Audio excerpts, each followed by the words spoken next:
Hello students, आज हम discuss करने वाले हैं ISC class 12 computer science. Finally ISC class 12 का टाइम आ गया। तो इसमें हम क्या लॉजिक लेकर आया हूँ एक्चुअली मैं यहाँ पर most important 10 questions of 2D array. देखो एक्चुअली क्या होता है 10 मार्क्स का सेक्शन बी के अंदर, जैसा कि मैं आपको बता दूं थोड़ा सा, इसमें एक सेक्शन बी होता है जो 20 मार्क्स का होता है और उसमें 3 क्वेश्चंस आते हैं जिसमें से हमें केवल 2 क्वेश्चंस करने हैं।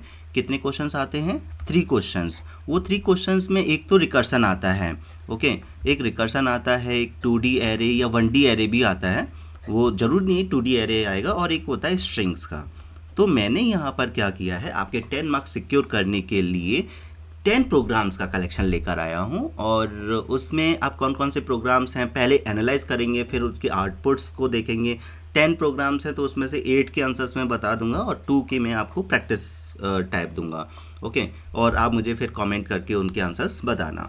तो यहाँ पर अब आपको थोड़ा समझ में आ गया होगा कि जो अभी पेपर होने वाला है आपका आईसी 12th कंप्यूटर साइंस का, तो उसमें से इस वीडियो के बाद श्योरली हाफ एन आवर या 45 मिनट के बाद आपका ये हो जाएगा, 10 मार्क्स आपके सिक्योर हो जाएंगे, ओके। और कम्प्लीटली आपको समझ में भी आ जाएगा और ये जो 2D एरे का प्रोग्राम है रटना भी नहीं पड़ेगा, राइट। चलो तो पहले देखते हैं कि क्वेश्चंस हम कौन से करने वाले हैं। वो जो 10 क्वेश्चंस क्या हैं, क्या क्या हैं और उनके अंदर क्या चीज़ें हैं, ओके। तो यहाँ पर 2D एरे भी आएगा, 1D एरे भी आएगा, ऐसा नहीं कि ओनली 2D एरे। अब मैंने ओनली 2D एरे इसलिए स्पेसिफिक किया है क्योंकि 2D एरे के ज़्यादा प्रोग्राम्स हैं, लेकिन 2D एरे के साथ अगर एक दो प्रोग्राम 1D एरे का भी आ गया तो भी चलेगा, राइट। तो सबसे पहले हमने 24 का स्पेसिमेन पेपर का क्वेश्चन लिया है, जिसमें ये क्या बोलते हैं कि हमें कंपोजिट क्लास बनाना है यहाँ पर, और उसमें एक 2D एरे बनेगा जिसमें रोज एंड कॉलम्स भी हमें लेना है, और एक पैरामीटराइज्ड आपका कंस्ट्रक्टर होगा। फिर इस कंपोजिट नाम से एक फंक्शन होगा जिसमें हमें ये चेक करना है कि वो कंपोजिट है या नहीं, ओके। एंड देन उसके बाद हमें यहाँ पर क्या करना, मतलब पहले हम एनालाइज कर रहे हैं, अभी मैं आंसर नहीं बताऊँगा कि एग्जैक्टली यहाँ पर हमें क्या पता होना चाहिए। तो ये एक पैरामीटराइज कंस्ट्रक्टर यहाँ पर बनेगा और इज़ कंपोजिट फंक्शन बनेगा जिसमें रिटर्न भी करना होगा, और कंपोजिट नंबर्स को फिल करना है m/n 2D एरे के अंदर। तो यहाँ पर ये हमने स्पेसिफिकली देखा कि इस क्वेश्चन में क्या हो रहा है कि नॉर्मल दो फंक्शंस हैं, एक पैरामीटर्स कंस्ट्रक्टर है और पैरामीटर्स फंक्शन है विद रिटर्न, और एक फिल करना है। तो ये तो स्पेसिमेन पेपर का हो गया, ओके। अब अगर हम 2019 क्वेश्चन, मतलब पास्ट ईयर 2019 की देखें, तो उसमें ये क्वेश्चन आया था कि मैट रिवर्स नाम से आपको एक ये क्लास बनाना है जिसमें हम एक 2D एरे में डेटा एंटर करेंगे और उसके ऑल एलिमेंट्स को, जैसे आप एग्जांपल से समझ पा रहे होंगे कि इसमें क्या करना है नॉर्मली, एक सेकेंड, यहाँ हमारा जो 72 है वो 27 हो गया, 371 है 173 हो गया, है ना, 5 है तो वो 5 है ओनली, 4 26 है, मतलब रिवर्स हो गया। तो एरे के जो भी एलिमेंट्स हैं उनको रिवर्स करके आपको दूसरे एरे में शिफ्ट करना है। तो देखो अगर बेसिकली बात करें जिसको नॉर्मल 2D एरे आता है, या फिर आपने जो 10th स्टैंडर्ड में 11th में भी 2D एरे किया, वो आप इजीली कर सकते हो। टास्क इज़ ईजी, टास्क में प्रॉब्लम नहीं है, रिवर्स करना हमें पता ही है कि कैसे करते हैं। लेकिन जो वो एक्स्ट्रा चीज़ें बोलते हैं, देखो हमेशा यहाँ पर इस प्रोग्राम को हमें 2 पार्ट्स में डिवाइड करना पड़ेगा। जो आपका 2D एरे का प्रोग्राम है, एक तो है टास्क ओरिएंटेड कि हमें टास्क क्या करना है, ये आपने टास्क देख लिया तो टास्क करना इज़ ईजी। दूसरा है इसको जो उन्होंने टर्म एंड कंडीशंस लगाए हैं, लाइक अगर मैं यहाँ पर देखूँ कि क्या क्या करना है, एक 2D एरे बनाना है, फिर m और n डेटा मेंबर्स लेने हैं, फिर आपको एक पैरामीटर्स कंस्ट्रक्टर बनाना है, तो पैरामीटर्स कंस्ट्रक्टर आपको यूज़ करना आना चाहिए, फिर फिल एरे जो कि अभी इससे पहले वाले प्रोग्राम में था वैसे, और फिर रिवर्स निकालने के लिए भी एक फंक्शन होगा। बट यहाँ पर जो हमें एक्स्ट्रा देखने को मिल रहा है जो अभी प्रीवियस प्रोग्राम में नहीं था, यहाँ पर मिल रहा है हमें पासिंग ऑब्जेक्ट। पासिंग ऑब्जेक्ट ये है main cheese, passing object in function. तो जो गलतियां होंगी टास्क में गलती नहीं होगी, क्योंकि ये तो 9th स्टैंडर्ड से आप ये टास्क करते हैं। 9th स्टैंडर्ड में बेसिक लॉजिक किए थे, 10th में हमारा 2D एरे आ गया एंड 11th में भी आ गया। तो टास्क में मुझे नहीं लगता कि आपको कोई प्रॉब्लम आएगा। जैसे रिवर्स वाले फंक्शन में आपको टास्क लिखना होगा कि how to reverse it is. Okay, अब पॉइंट ये है कि यहाँ पर ऑब्जेक्ट को जब हम पास करेंगे तो उसके कुछ रूल्स रेगुलेशंस हैं जो अगर आप इस प्रोग्राम में सीख जाते हो। ओके, अब वो भी देखेंगे कि पहले मैं इजी वन लूँगा प्रोग्राम और उसके बेसिस पर पासिंग ऑब्जेक्ट समझाऊंगा। एक बार पासिंग ऑब्जेक्ट समझ लिया, ओके, केवल एक प्रोग्राम में थोड़ा सा टाइम ज़्यादा लगेगा। देखो मेरा सिंपल सा लॉजिक है, आप ये एक प्रोग्राम की बेसिस पर ये कंसिडर मत करना कि एक ही प्रोग्राम में हमारा इतना टाइम लग गया तो बाकी के प्रोग्राम में भी टाइम लगेगा।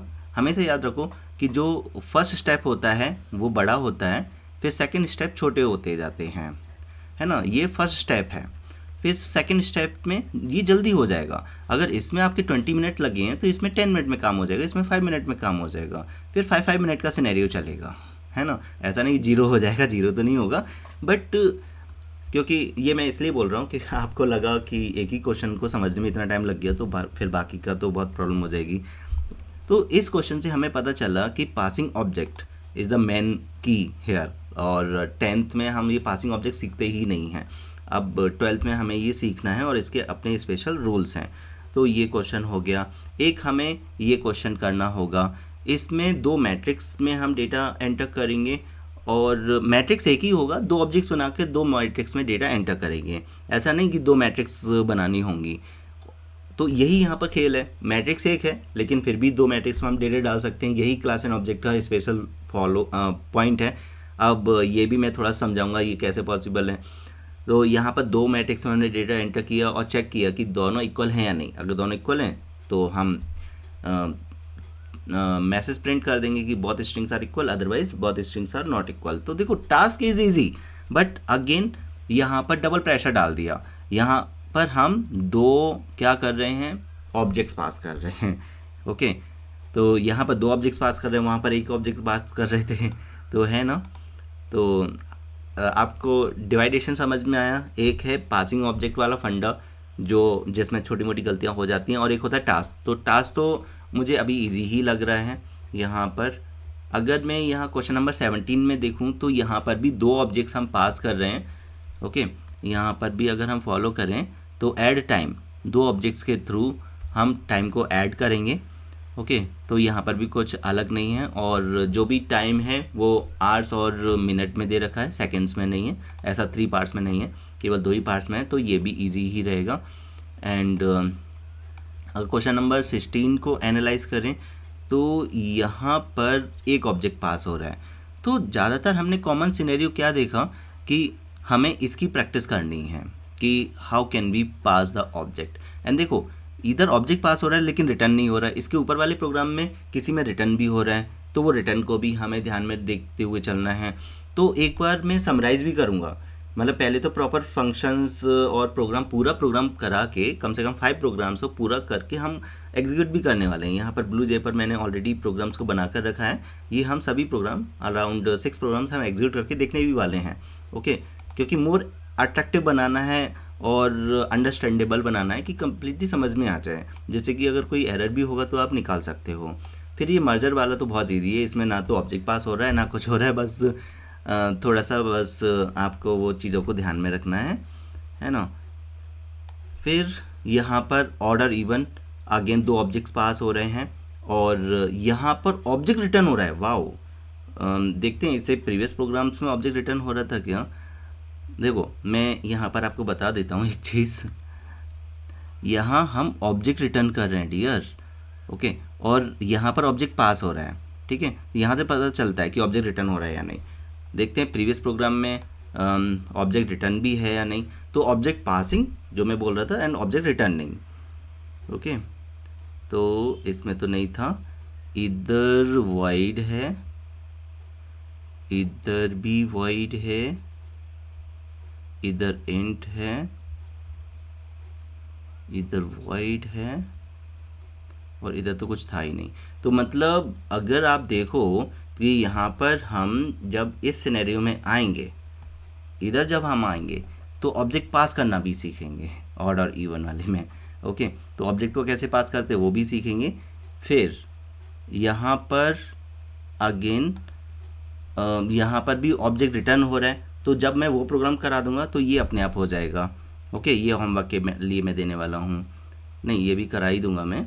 और फिर यहाँ पर question number 9 and question number 10 ये होमवर्क के लिए रहेगा।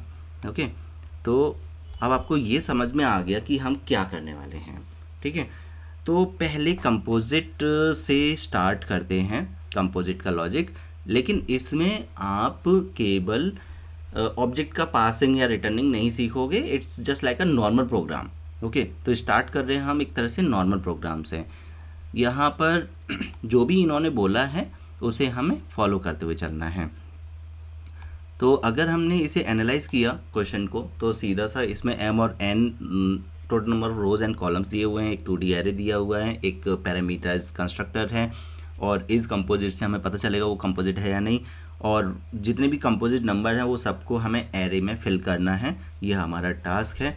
तो अब इस टास्क को सीधा BlueJ पर ऑपरेट करते हैं, तो देखते हैं क्या आंसर आता है यहाँ पर।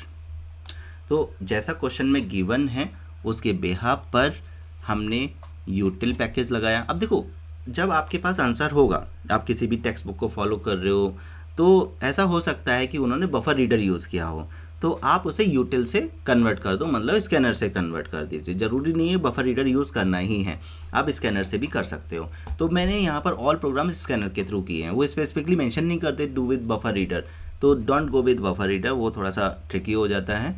और एक जैसा सिनेरियो रखोगे तो ज़्यादा कन्फ्यूजन नहीं होगा। ठीक है, तो import java.util, अब थोड़ा स्पीड में फास्ट करने वाला हूँ। देन क्लास कंपोजिट, और यहाँ पर हमने देखो, हमेशा याद रखो जो डेटा मेंबर्स होते हैं वो नॉर्मली प्राइवेट रहते हैं, लेकिन अगर आपने ये प्राइवेट कीवर्ड नहीं लगाया तो भी चलेगा, कुछ ऐसा एरर नहीं आएगा।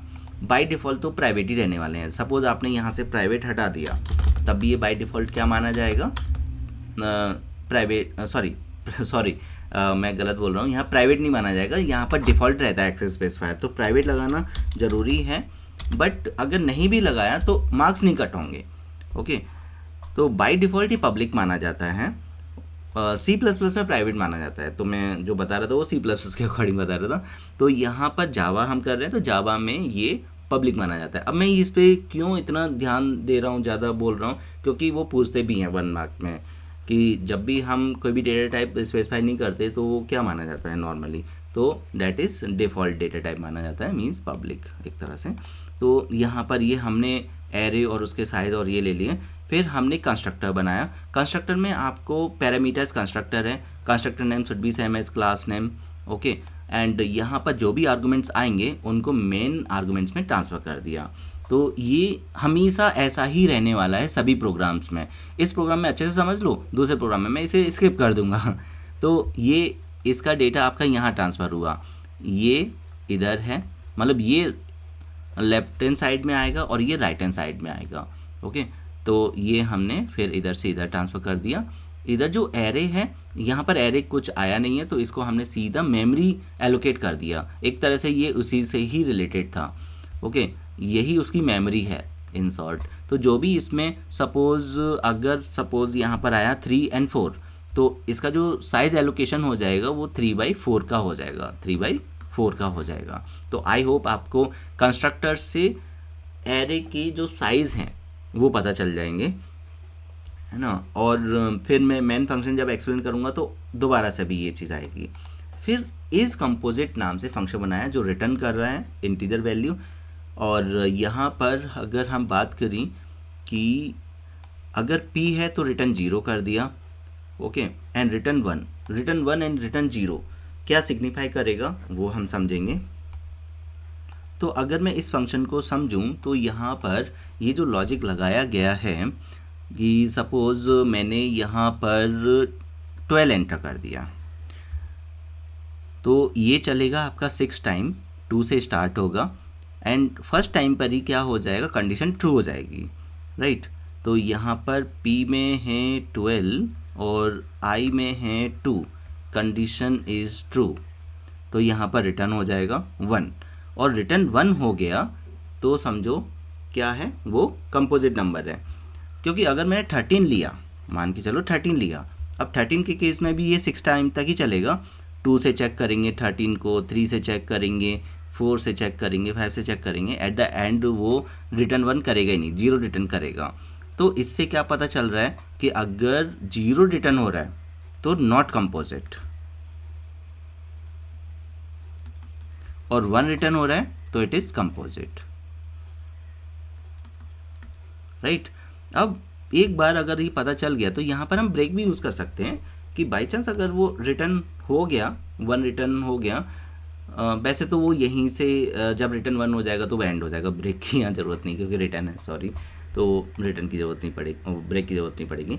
तो सीधा आप हमारा ये टास्क आपको समझ में आ गया होगा कंपोजिट का। एंड जब हमने फिल किया, नॉर्मली फंडा ये है कि हमारे पास जो नंबर्स हैं 1 है, 2 है, 3, 4, 5, 6, 7, इसमें सब कुछ नंबर्स हैं।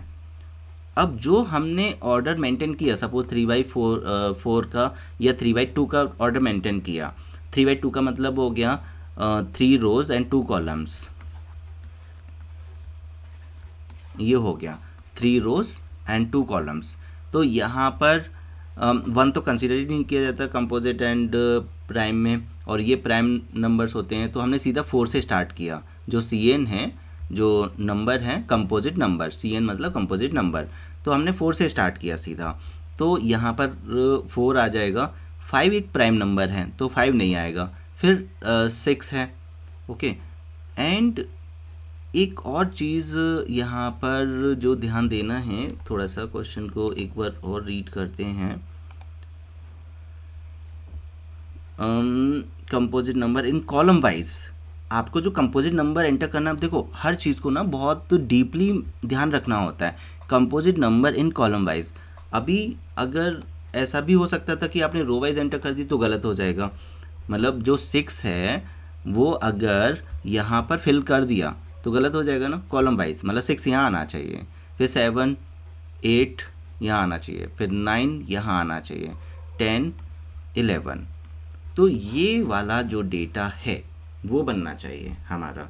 अब इसके लिए हमें क्या करना है, हमने क्या किया, इज़ कंपोजिट फंक्शन को कॉल लगाया, सीधा ये इज़ कंपोजिट पे जाएगा, और वहाँ हमें पता है कि रिटर्न हो रहा है, रिटर्न 0 हो रहा है, इसका मतलब कंपोजिट नहीं है, रिटर्न 1 हो रहा है तो कंपोजिट है। That's why we have check with 1, कि अगर वो 1 से रिटर्न कर रहा है, अगर यहाँ रिटर्न होके 1 आया, कंडीशन ट्रू हो जाएगी, मतलब समझ में आ गया कंपोजिट नंबर है।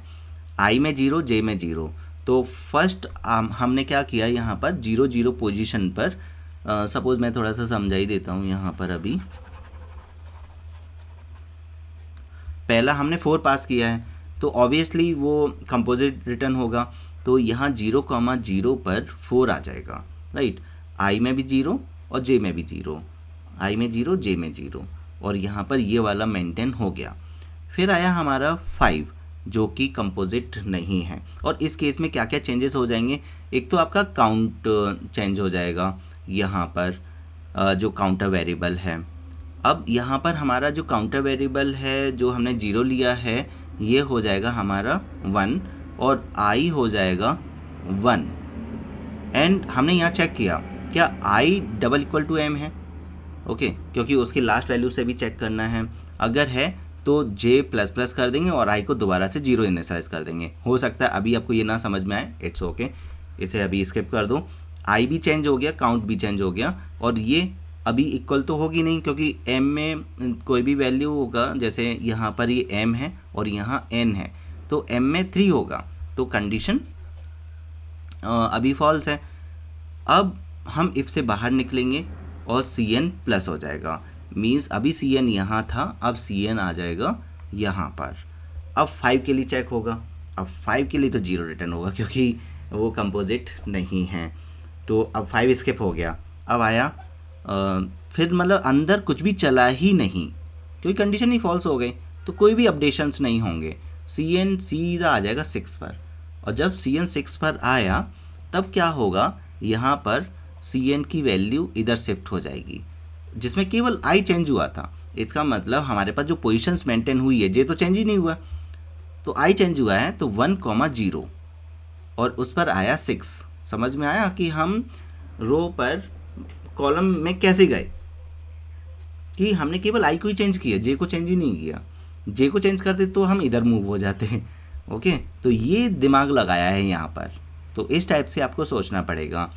अब क्या हुआ कि यहाँ पर अगेन ये 6 तो आ गया और अगेन चेंजेस हो गए। यहाँ आई में हो गया 2 और काउंट में भी कितना हो गया 2, राइट। अब ये जो काउंट है इसका पर्पस क्या है, count less than m into n. आपको पता है टोटल नंबर ऑफ एलिमेंट्स कितने होते हैं, तो ये जो लूप है वो टोटल नंबर ऑफ एलिमेंट्स के लिए चल रहा है। अगर m बाई n है 3 और 2 है तो टोटल एलिमेंट 6, तो मुझे जो लूप है ये 6 टाइम चलाना है, 0 से लेकर 5 तक, 0 से लेकर 5 तक लूप चलाना है। डेट्स वाई हमने ये चीज़ किया है। ओके, तो यहाँ पर फिर और cn एक ऐसा वेरिएबल है जो हमें मल्टीपल टाइम वैल्यूज़ देगा और चेक करना है। तो सबका अपना अपना रोल फिक्स है, कौन सा वेरिएबल क्या कर रहा है, राइट। तो अब हम आते हैं 7 पर, ये नहीं है। फिर हम आएंगे 8 पर, 8 है तो उस केस में क्या होगा, I2 हो चुका था तो 2,0। अब जे अभी तक चेंज ही नहीं हुआ है, यहाँ पर 8 हो गया।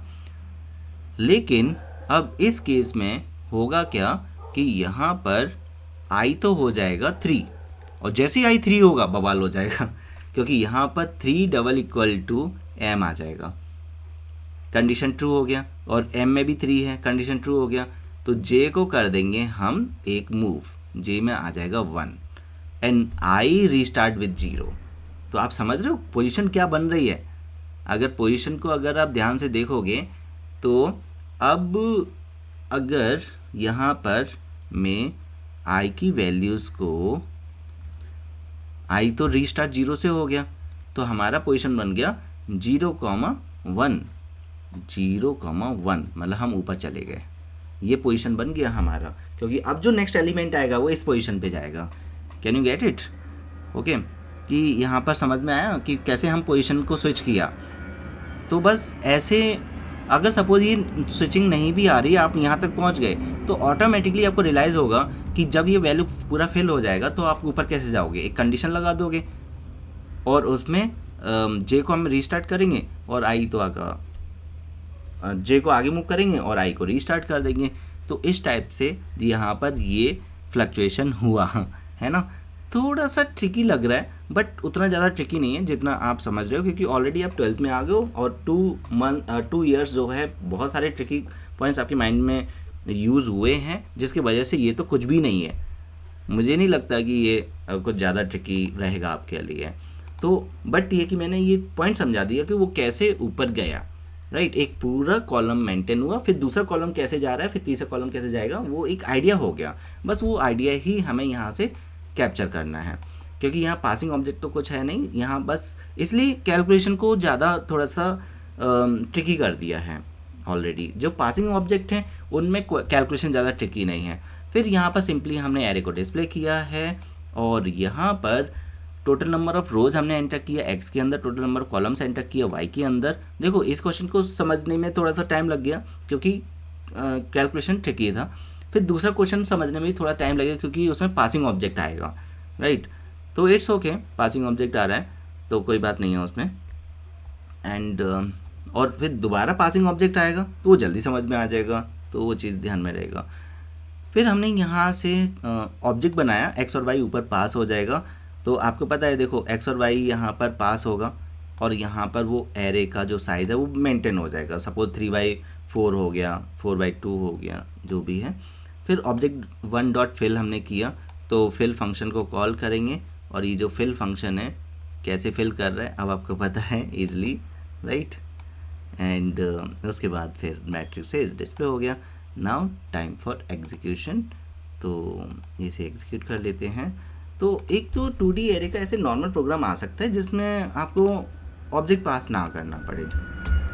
तो यहाँ पर हमने 3 ले लिया और कॉलम को 2 ले लिया, मतलब वही छोटा सा लेके चल रहे हैं। तो जो मैंने एग्जांपल दिया था देखो वही आ रहा है।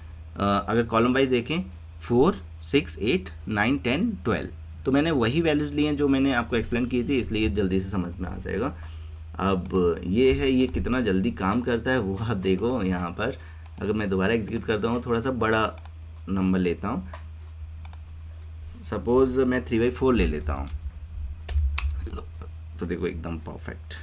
ज़रा कॉलम वाइज जा रहा है, रो वाइज मत कर देना, ये कॉलम वाइज है, यही यहाँ पे ट्रिकी पॉइंट है। अगर रो वाइज होता तो इतना ज़्यादा प्रॉब्लम नहीं होता, ठीक है।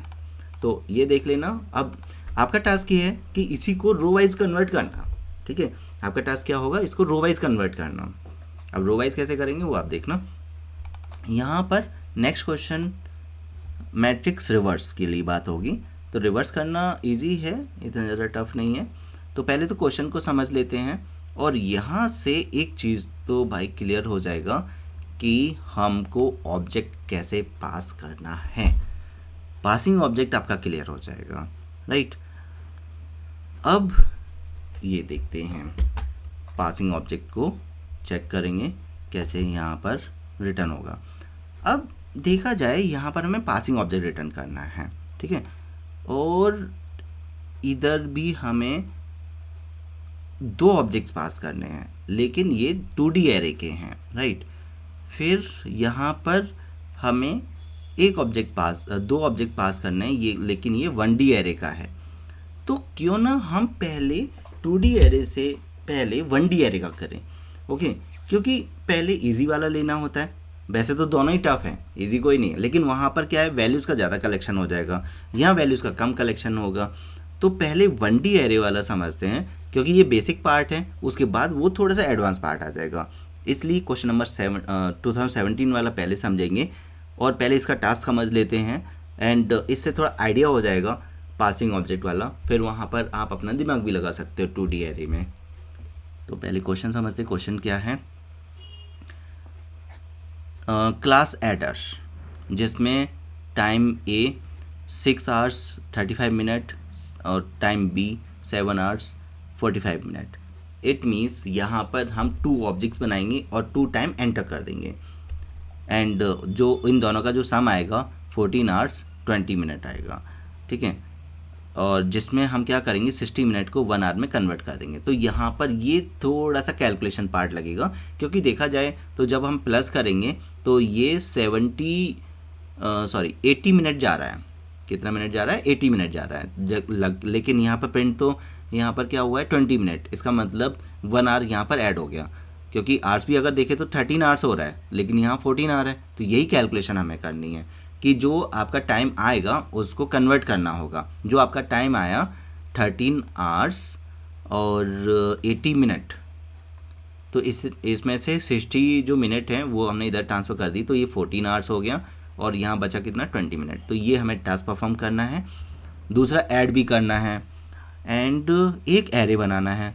तो सबसे पहले तो माइंड में ये आ जाएगा कि 2 अगर हमें यहाँ पर वैल्यू पास करना है तो 2 एरे बनेंगे। तो ऐसा नहीं है, एक एरे में आप 2 डिफरेंट वैल्यूज़ ले सकते हो। यही क्लास एंड ऑब्जेक्ट का एक्चुअली मेन गोल रहता है। फिर यहाँ पर पॉइंट आ रहा है, ये हो गया 2 एलिमेंट्स को हमें होल्ड करना है, आवर्स एंड मिनट को। एक एरे बनाना है जिसमें केवल 2 ही वैल्यू पास करनी है, मतलब ये एक ऐसा एरे है जिसमें सबसे छोटा हम साइज़ लेने वाले हैं, क्योंकि एरे में हम कभी भी 5 से कम तो लेते ही नहीं हैं, लेकिन यहाँ 2 लेंगे। फिर एक एडर हमारा क्या होगा, डिफ़ॉल्ट कंस्ट्रक्टर होगा।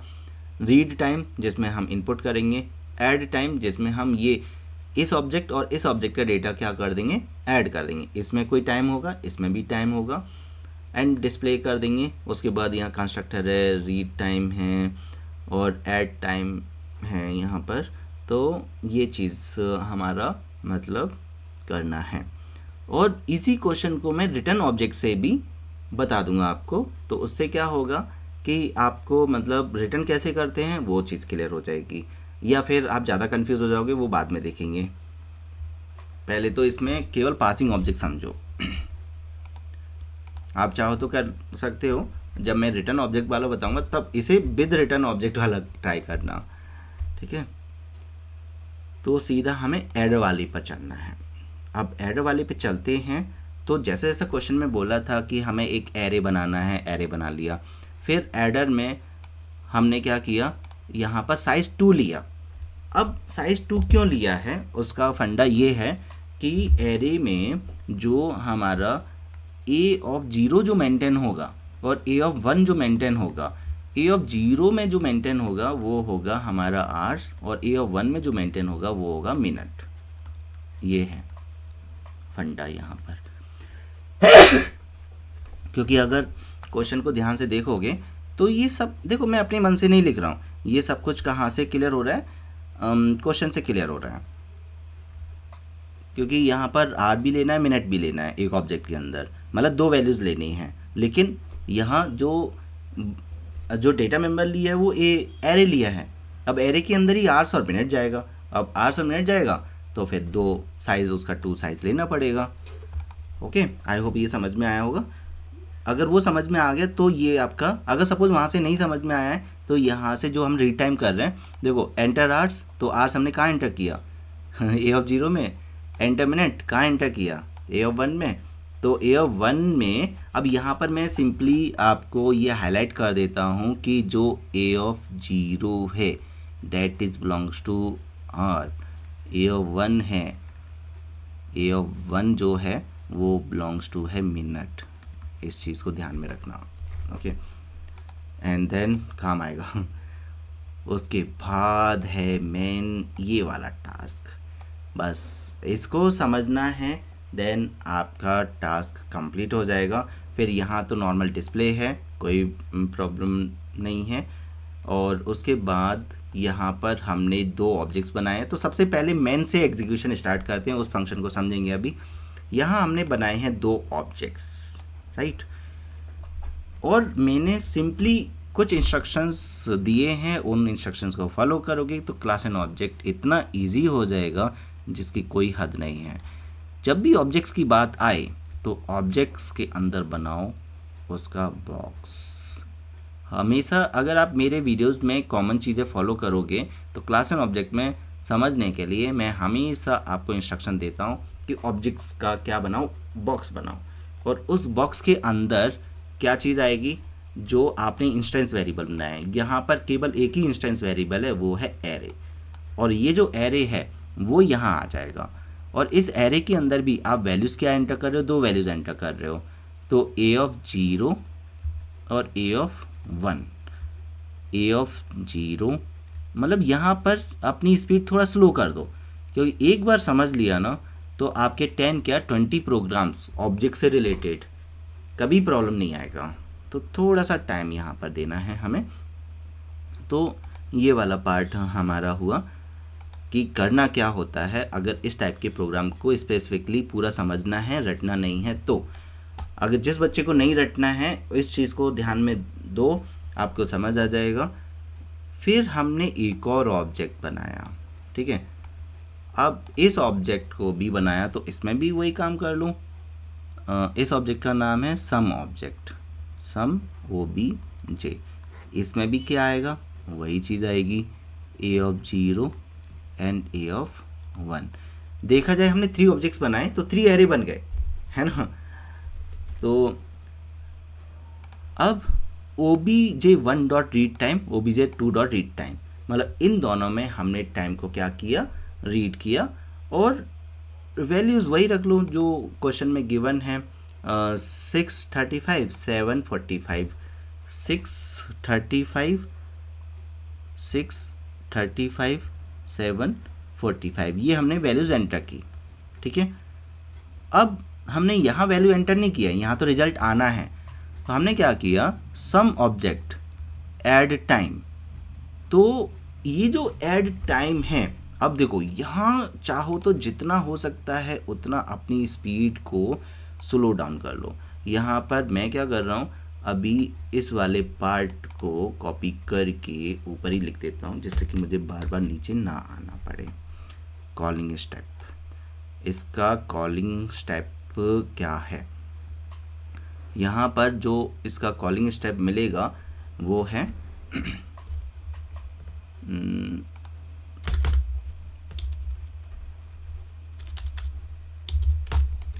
ये है कॉलिंग स्टेप। ओके, तो मुझे बार बार ऊपर नीचे नहीं जाना पड़ेगा, अब आराम से समझो, यहाँ पर आप इस वाले ब्लॉक में कैसे आए हो।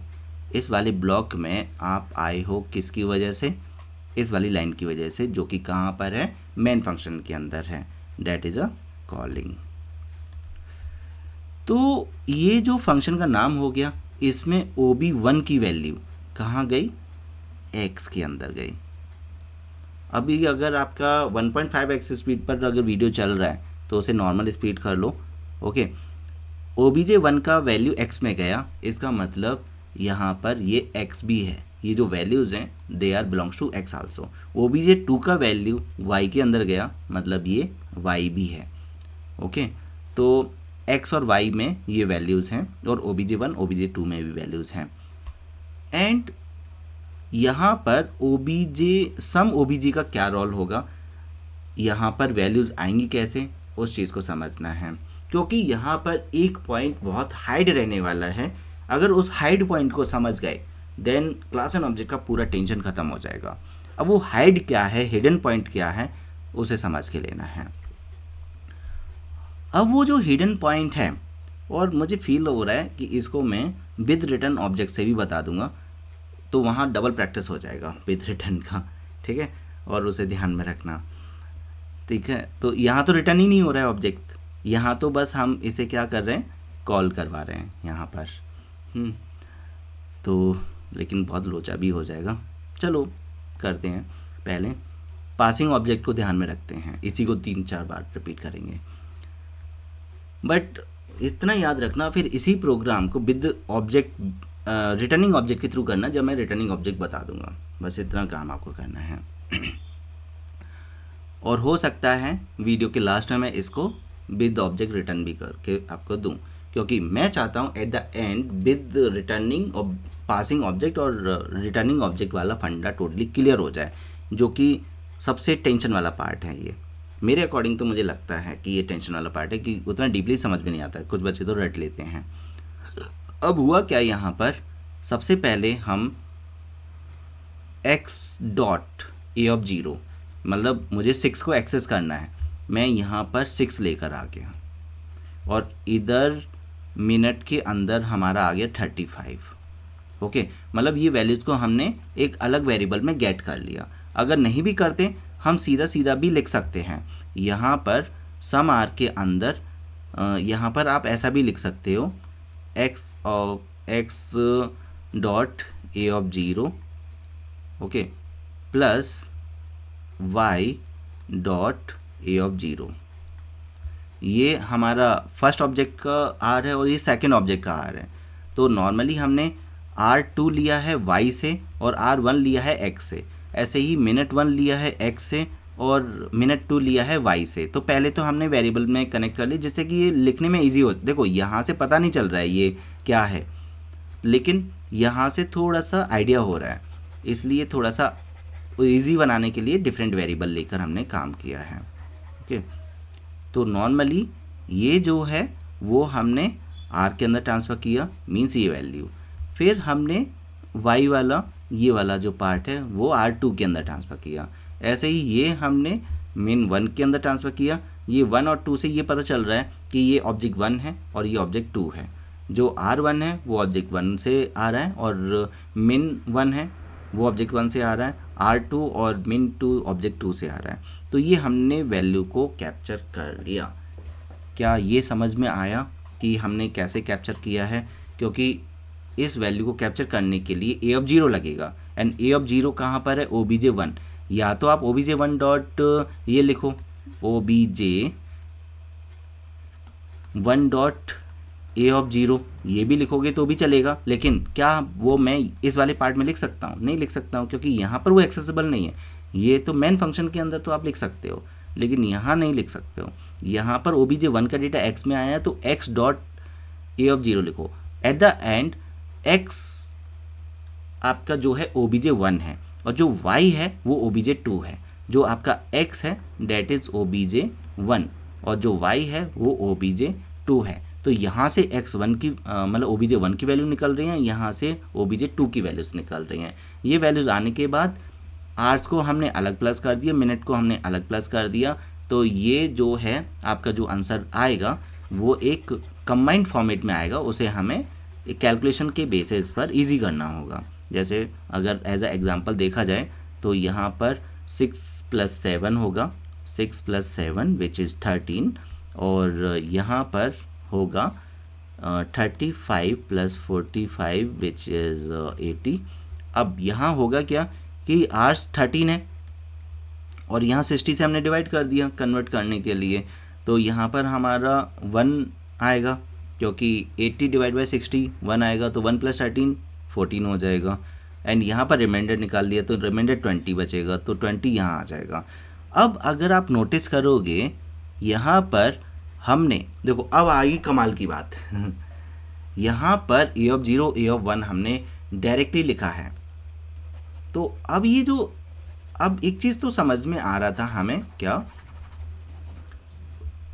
कि A0 x का हो गया OBJ1, सही बात है, समझ में आ गई, OBJ1 का हो गया, और ये OBJ2 का हो गया।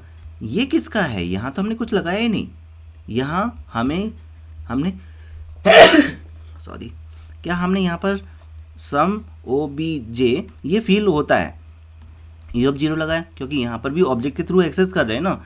यहाँ पर ऑब्जेक्ट क्यों नहीं लगाया? एक तो यहाँ पर ये जो ऑब्जेक्ट बनाया, जो जिस ऑब्जेक्ट की बात कर रहा हूँ, एक तो ये नीचे है, ये यहाँ पर काम करेगा ही नहीं, ओके। और दूसरा, अगर आप नोटिस करोगे यहाँ पर भी OBJ.A0 नहीं लिखा, यहाँ पर भी OBJ.A0 नहीं लिखा। ये देखा जाए ये किसका है? ये इनपुट फंक्शन है, रीड फंक्शन, जिसमें हम रीड कर रहे हैं। तो हम एक चीज़ नोटिस नहीं करते, जो ऑब्जेक्ट कॉल करता है उसके डेटा मेंबर्स को डायरेक्टली रख सकते हैं। इस फंक्शन को कॉल कौन कर रहा है? सम OBJ।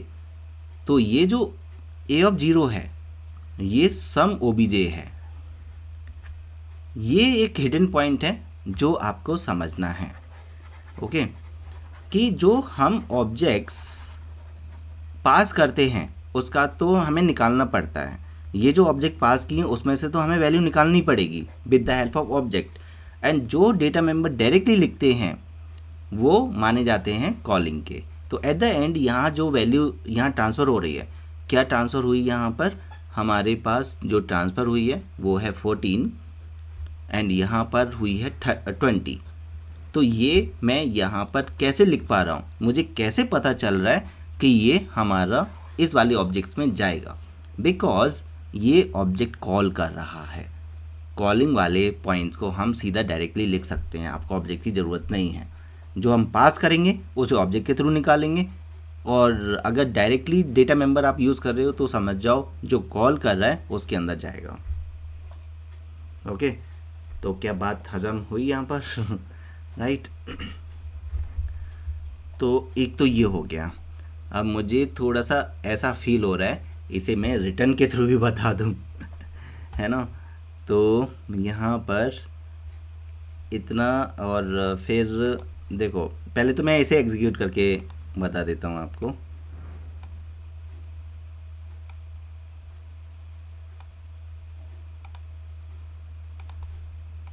ये काम कर रहा है या नहीं।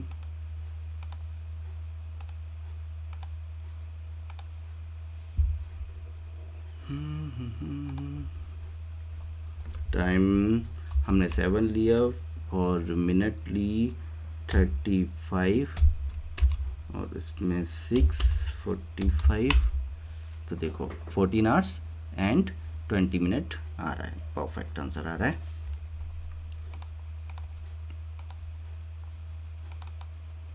तो ये हो गया राइट। तो क्या हम इसे रिटर्निंग ऑब्जेक्ट के थ्रू करें? अगर रिटर्निंग ऑब्जेक्ट के थ्रू किया तो आपका रिटर्निंग ऑब्जेक्ट वाला भी फंडा क्लियर हो जाएगा। अगर रिटर्निंग ऑब्जेक्ट के थ्रू करना है, कर लेते हैं। ऐड टाइम आपको लिखना होगा। अब ऐड टाइम यहाँ पर शो हो रहा है क्या? रिटर्न, ठीक है।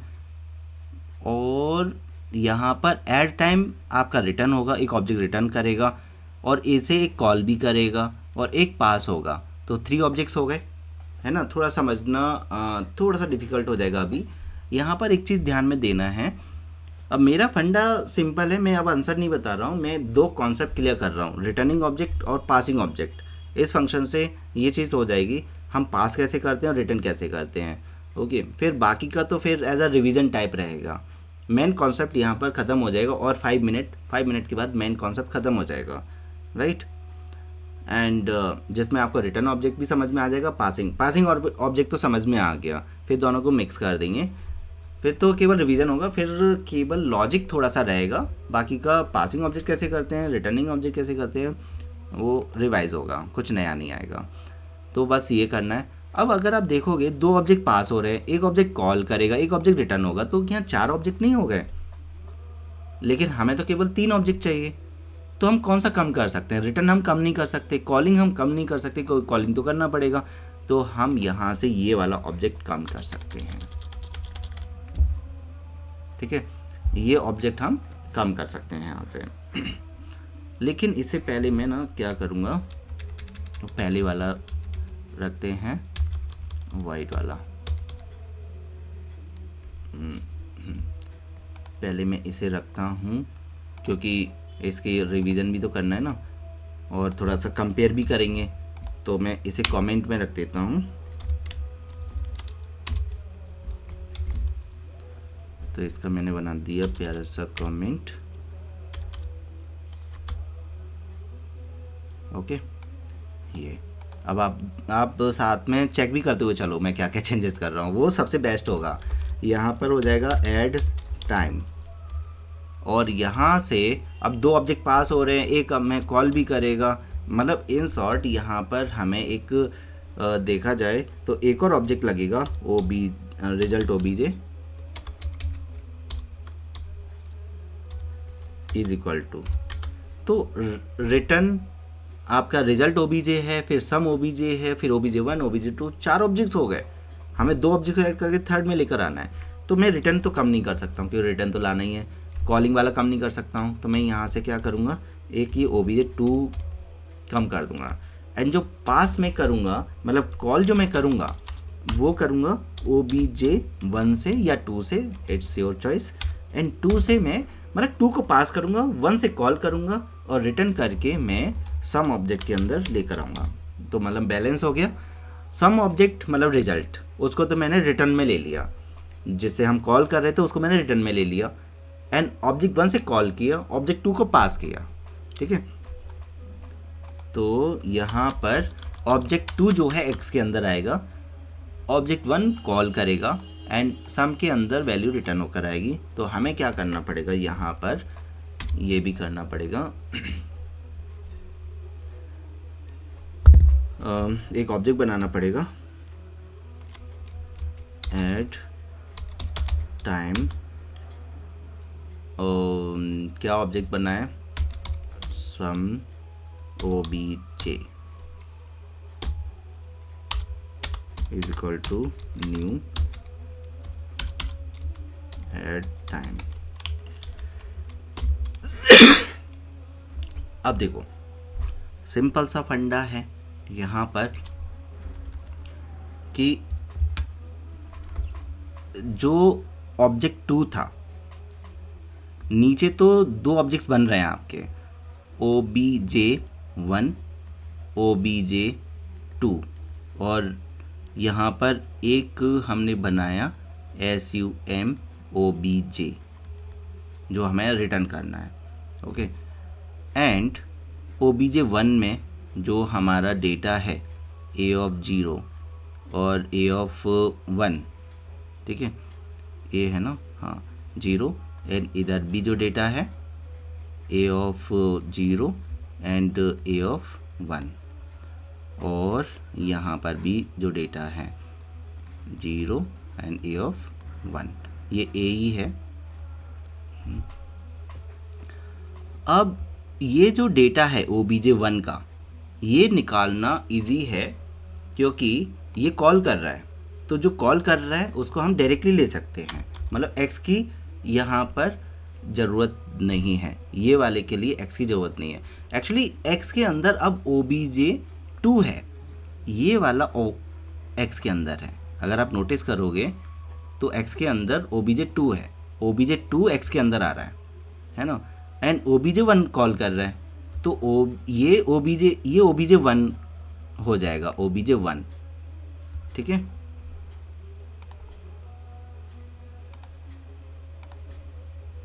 ये obj1 हो गया। इधर हम x कर लेते हैं, ये obj2 है, समझो आराम से। जैसा मैंने अभी बताया था, ये obj1 हो गया। ये मैं क्यों बता पा रहा हूँ ये obj1 है, बिकॉज ये obj1 कॉल कर रहा है ना यहाँ पर। अगर हम यहाँ पर देखें थोड़ा सा, इसको कॉलिंग को थोड़ा ध्यान में रखना पड़ेगा ना, तो मैं इसका ऑब्जेक्ट इधर बना देता हूँ, obj1 बॉक्स में इधर बना देता हूँ, a(0) एंड a(1). तो obj जो है कॉल कर रहा है, इसलिए मैं इसकी वैल्यू को डायरेक्टली ले सकता हूँ। ये obj1 को मैं कंसीडर कर सकता हूँ, obj2 x में पास हो रहा है, तो ये वैल्यूज़ को मैं obj2 एज्यूम कर सकता हूँ, obj2 एंड ob2, राइट। अब यहाँ पर ये वैल्यूज़ हमने ट्रांसफर कर ली। अब अगर मैंने ये वैल्यू ab0 ab1 रखा सीधा डायरेक्टली, तो गड़बड़ हो जाएगी। गड़बड़ क्या होगी, ये कहाँ चला जाएगा वैल्यू, obj1 में, क्योंकि ये obj1 को डिनोट कर रहा है। लेकिन हमें अब एक और यहाँ पर ये जो ऑब्जेक्ट है, इस ऑब्जेक्ट के अंदर डेटा डालना है, तो इस ऑब्जेक्ट का सहारा लेना पड़ेगा, sum obj dot sum obj dot and return obj कर दो, रिटर्न सम obj, खत्म।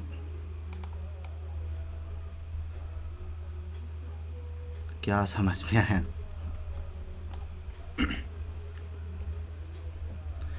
यहाँ पर अब एक चीज़ और याद रखनी है, यहाँ पर हमने लिखा ऐड टाइम। ऐड टाइम क्या है? ऐड टाइम तो फंक्शन का नाम है, तो यहाँ पर ऐड टाइम नहीं आएगा, यहाँ पर क्या आएगा, एडर आएगा। देखो एक चीज़ ये भी हो जाती है कि एग्जैक्टली वहाँ पर हमने जो ऑब्जेक्ट बनाया वो फंक्शन का बनाना है या क्लास का बनाना है। तो ये तो यहाँ पर आप आई नो आप बहुत टाइम से सोच रहे होगे कि ऐड टाइम क्यों लिया। ओके, तो अब मुझे बताना कि इतने टाइम से आप ऐड टाइम ये सोच रहे थे, या फिर आप कंफ्यूज हो गए थे, या फिर आपने वीडियो को ही छोड़ दिया कि ये सर क्या बता रहे हैं, गलत बता रहे हैं। ओके, तो ये मैं आपके माइंड के साथ खेल रहा हूँ कि कभी कभी हमारा माइंड ऐसे चलता है कि कभी कभी फंक्शन का ही हम ऑब्जेक्ट ले लेते हैं। नॉर्मली ऑब्जेक्ट क्लास का बनेगा, तो यहाँ पर क्लास का नाम एडर है, तो यहाँ एडर आएगा ना कि ऐड टाइम आएगा। ओके, तो इस चीज़ को ध्यान में रखना। ओके, तो यहाँ पर ये एडर आ गया और ये ऑब्जेक्ट बन गया एंड अब बात आती है कॉलिंग स्टेप चेंज करना पड़ेगा हमें। बाकी का एकदम यहाँ तो हमने परफेक्टली कर लिया, और आप चेक कर लो कि यहाँ पर एग्जैक्टली हमें क्या करना होता है। अगर आप वॉइड कर रहे हो, ऑब्जेक्ट रिटर्न नहीं कर रहे हो, तो आपको 2 ऑब्जेक्ट्स पास करने पड़ेंगे और एक में आप ऐड करके लेकर आ सकते हो। लेकिन अगर आप रिटर्न कर रहे हो तो एक ऑब्जेक्ट आपके पास ऐड ऑन हो जाता है, तो आपको केवल एक ही ऑब्जेक्ट पास करना है, और एक आपका कॉल करेगा, एक पास होगा और एक में रिजल्ट आ जाएगा। तो एक ऑब्जेक्ट बनाना होगा आपको एक्स्ट्रा, और उसमें वैल्यूज़ को लाकर उसे आपको रिटर्न करना होगा। एंड देन इसका जो कॉलिंग स्टेप है वो हो जाएगा is equal to obj1 dot, और यहाँ हम पास कर देंगे obj2 को, एंड यहाँ पर हमें एक और ऑब्जेक्ट बनाना पड़ेगा। नहीं, वो तो बना ही हुआ है ऑलरेडी।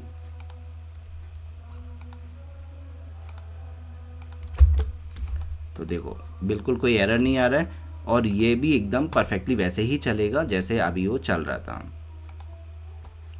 तो कुछ ज़्यादा टाइम हो गया आई थिंक कोई बात नहीं, लेकिन हो सकता है कि इस कॉन्सेप्ट से आप रिटर्न वाला पॉइंट समझ जाओ।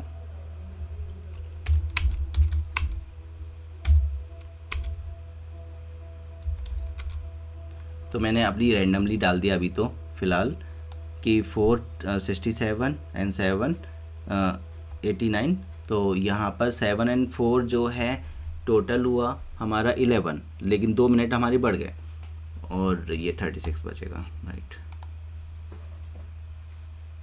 तो यहाँ पर हमने दोनों पॉइंट्स को सीखा कि कैसे हम रिटर्न करेंगे और किस टाइप से हम ऐड करेंगे। तो ये दोनों आपको आपके सामने रहना चाहिए, एक ये वाला पार्ट और एक ये वाला पार्ट, ठीक है। अब चलते हैं हम रिवर्स मैट्रिक्स पर। अब जो चीज़ें हैं ना, अब जल्दी जल्दी होता जाएगा, अब इतना ज़्यादा टाइम नहीं लगेगा, जितना टाइम लगना था वो लग चुका है। अब नया कॉन्सेप्ट कोई नहीं रहेगा, क्योंकि 2D एरे भी हम अभी कर चुके हैं, इधर किस टाइप से डील करते हैं। तो अब तो केवल मैं ऊपर ऊपर से बताऊंगा, पहले क्वेश्चन को अच्छे से एनालाइज कर देते हैं। रिवर्स मैट्रिक्स वाला क्वेश्चन को एनालाइज करो, अब स्पीड एकदम मतलब बुलेट एक्सप्रेस की तरह रहेगी, अब फास्ट करेंगे। बस जो भी स्पीड थोड़ा सा डाउन होगी वो हमारी कहाँ होगी, कैलकुलेशंस वाले पार्ट में होगी।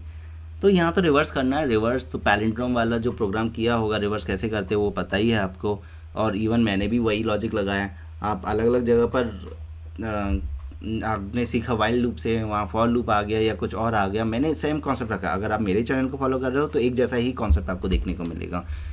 तो यहाँ पर केवल हमें अगर क्वेश्चन को हमने एनालाइज किया तो हमारा जो मैट्रिक्स है उसको हमें रिवर्स नंबर्स में कन्वर्ट करना, एक नया मैट्रिक्स बनाना है जिसमें आपका ऑब्जेक्ट पास होगा और रिवर्स मैट्रिक्स में आपका मैट्रिक्स रिवर्स होकर आ जाएगा। तो ये कुछ फंक्शंस दिए हैं जिनको मैंने यहाँ ब्लू जे पर सीधा कॉपी कर लिया है, और जो भी मैंने लिखा है सब कुछ क्वेश्चन में गिवन है।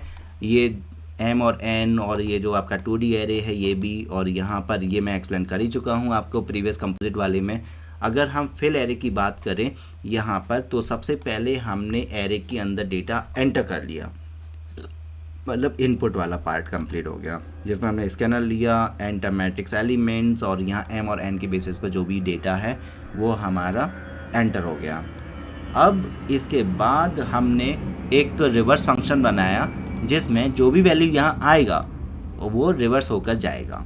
कैसे जाएगा, REB इक्वल टू 0 और डिज x ग्रेटर देन 0 और dig equal to x mod 10 जो कि लास्ट डिजिट निकालता है, और REB equal to REB into 10 plus digit जो कि आपको रिवर्स करने में हेल्प करता है, और यहाँ से लास्ट डिजिट रिमूव हो जाती है।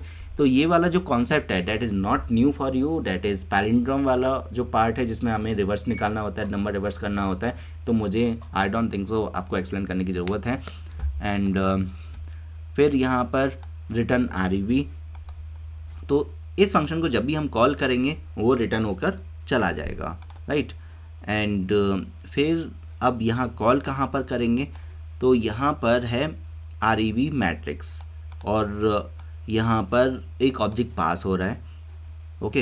एंड अब अगेन थोड़ा पासिंग ऑब्जेक्ट का अगर हमें कॉलिंग स्टेप यहाँ पर लिखता हूँ कि कॉल यहाँ पर क्या हो रहा है, तो अगर हम नोटिस करें तो हमने यहाँ पर दो ऑब्जेक्ट्स बनाए हैं। अगेन अगर आपको क्लास एंड ऑब्जेक्ट अच्छे से समझना है तो just make two objects OBJ1 and OBJ2, and दोनों में आपका क्या है, एक 2D एरे है, और 2D एरे में यहाँ पर जो x और y लिया है, मान के चलो x है हमारा 2 और y है हमारा 3, okay. 2 rows 3 columns and 2 rows 3 columns, यहाँ पर 2/3 का मैट्रिक्स बन जाएगा, जैसे 45 26 92 है ना, 23 60 74 67 लाइक दिस। तो 2 रोज हो गए, 3 कॉलम्स हो गए, एंड केवल यहाँ से डेटा हमारा यहाँ पर एंटर हुआ, okay. OBJ1 dot fill array, मतलब जो डेटा फिल हुआ है वो केवल OBJ1 में हुआ है, डेट इज़ ब्लैंक, ये अभी ब्लैंक है, इसमें कुछ नहीं है। OBJ1 को हमने पास किया, OBJ2 अभी ब्लैंक है, obj2.rev met, यहाँ से ये फंक्शन कॉल हो रहा है, ठीक है। तो अभी obj1 में डेटा फिल हुआ है और यहाँ से फंक्शन ये वाला कॉल हुआ, obj2 में अभी कुछ नहीं आया, obj2 में अभी कुछ नहीं आया, ठीक है। तो आराम से अगेन थोड़ा सा स्लो होना है, obj2.rev obj1। तो अगर आपको यहाँ साफ साफ पता चल रहा है, यहाँ पर अब रिवीजन हो रहा है, जो मैंने पहले बताया था उसका रिवीजन हो रहा है। obj1 का डेटा p के अंदर गया, इसका मतलब ये मैं p मान सकता हूँ इसे, मतलब ये जो एलिमेंट है they are belongs to p also, और रिटर्न नहीं हो रहा है, right. And obj2 is calling, obj2 call कर रहा है। तो यहाँ पर वैसे यहाँ दिस लगा दिया है उसे और उसके लिए कि ये करंट ऑब्जेक्ट को रिप्रेजेंट कर रहा है, लेकिन अगर आप नहीं भी लगाओगे तो अभी वो कोई कंफ्यूज नहीं होगा, ईजिली वो वर्कआउट करेगा। यहाँ पर नहीं अगर वो वर्क करता है तो दिस लगा देंगे, नहीं तो जब एरे को डायरेक्टली हम लेते हैं तो वो जो पास होता है उसका माना जाता है। इसका मतलब ये है कि ये जो डेटा वैल्यू जा रहा है ये obj2 का माना जाएगा, और ये जो p है ये obj1 का माना जाएगा, ठीक है। तो यहाँ से कौन सा वैल्यू निकला, 0,0, 0,0 मतलब 45। अब ये जो 45 है रिवर्स वाले फंक्शन में ऊपर जाएगा, राइट, वहाँ से रिवर्स होके वापस आएगा, कितना आएगा, 54 आएगा, और जो 54 है वो यहाँ ट्रांसफ़र हो जाएगा, मतलब 54 आपका यहाँ ट्रांसफ़र हो गया, राइट। फिर दूसरा एलिमेंट जाएगा, फिर वापस आएगा और वो ट्रांसफ़र हो जाएगा, मतलब 26 आया, नेक्स्ट एलिमेंट क्या है 26 आया, तो 62 हो जाएगा, तो 62 हो जाएगा। तो ऐसे करके पूरा ये जो है हमारा ऑब्जेक्ट2 वो फिल हो जाएगा और रिजल्ट आ जाएगा। तो ये फंडा था। तो यहाँ पर हमें क्या समझना है, ये ऐसे डील होगा ऑब्जेक्ट के साथ, ये जो ऑब्जेक्ट की डीलिंग है ये समझनी है कि ये कैसे हुई। ऑलरेडी हम टाइम वहाँ स्पेंड कर चुके हैं ऑब्जेक्ट के साथ, आई थिंक, तो फिर इसलिए मैंने बहुत स्लोली समझाया था, वहाँ पर नहीं समझ में आया तो एक बार और दोबारा से वीडियो को देखो, समझ में आएगा। एंड इसे पहले रन करके देख लेते, तो देखो देखा जाए तो ये कितनी जल्दी हो गया है ना।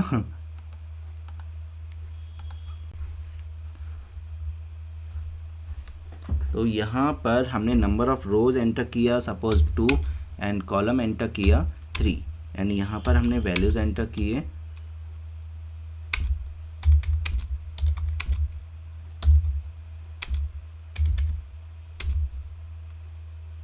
तो अगर आप नोटिस करोगे 34 जो है वो 43 में कन्वर्ट हो गया, 45 54 में कन्वर्ट हो गया, मतलब एकदम परफेक्ट रिजल्ट आ रहा है, कोई भी गलत नहीं हो रहा है इसमें। तो हुआ ना फास्ट। अब इक्वेट मैट्रिक्स 2018 का क्वेश्चन है, ये 18 का देखते हैं, पढ़ लो आराम से, चीज़ें वही मिलेंगी, टास्क डिफरेंट है, कुछ ज़्यादा एक्स्ट्रा नहीं है, इतना है। 10 मार्क्स आपके सिक्योर हो जाएंगे और आपका कॉन्फिडेंस बढ़ जाएगा कि 2D एरे आप कंप्लीट कर सकते हो, मतलब इसे कर सकते हो। यहाँ पर नॉर्मली अगर हम नोटिस करें तो क्या क्या चीज़ें गिवन हैं, जो भी हमने किया वही गिवन है।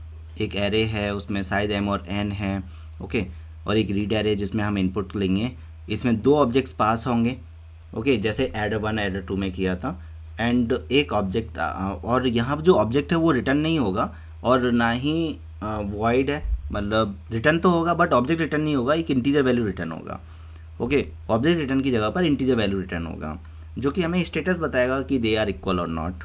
इन शॉर्ट कि P and Q R equal, return 1 if true and return 0, okay.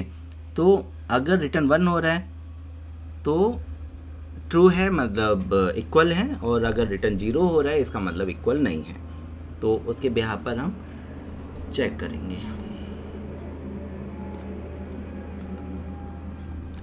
तो सिंपल, यहाँ पर कोई भी प्रॉब्लम, अब देखो यहाँ पर उन्होंने ये स्टैटिक ले लिया, जबकि इसका ऐसा स्टैटिक का कोई मीनिंग नहीं है कि अगर आपने स्टैटिक नहीं लिया तो चलेगा नहीं। देखो अगर मैं इसे स्टैटिक हटा दूँ, अब यहाँ कहीं पर भी ऐसा फील हो रहा है क्या कि यहाँ पर एरर आ गया। ओके, एम और एन को यहाँ पर लिया गया है और इसलिए हमने शायद वहाँ पर स्टैटिक लिया, क्योंकि हमें वो एम और एन को यूज़ करना है। सॉरी, स्टैटिक लगा दूँ। अब इससे क्या होगा, आपको स्टैटिक का मीनिंग भी समझ में आ जाएगा कि हम स्टैटिक कब लेते हैं और क्यों लेते हैं। अगर आपका कोई स्टैटिक वेरिएबल है तो आप उसे यहाँ पर यूज़ कर सकते हो एक स्टैटिक फंक्शन के अंदर। इस स्टैटिक फंक्शन के अंदर आप उसे यूज़ कर सकते हो। और नॉन मतलब स्टैटिक वेरिएबल को आप स्टैटिक फंक्शन में भी यूज़ कर सकते हो, नॉन स्टैटिक में भी यूज़ कर सकते हैं। तो एक काम करें, यहाँ पर स्टैटिक चलो पहले रिमूव करते हैं, मतलब देखेंगे प्रॉब्लम क्या आ रहा है। इससे भी स्टैटिक रिमूव करते हैं।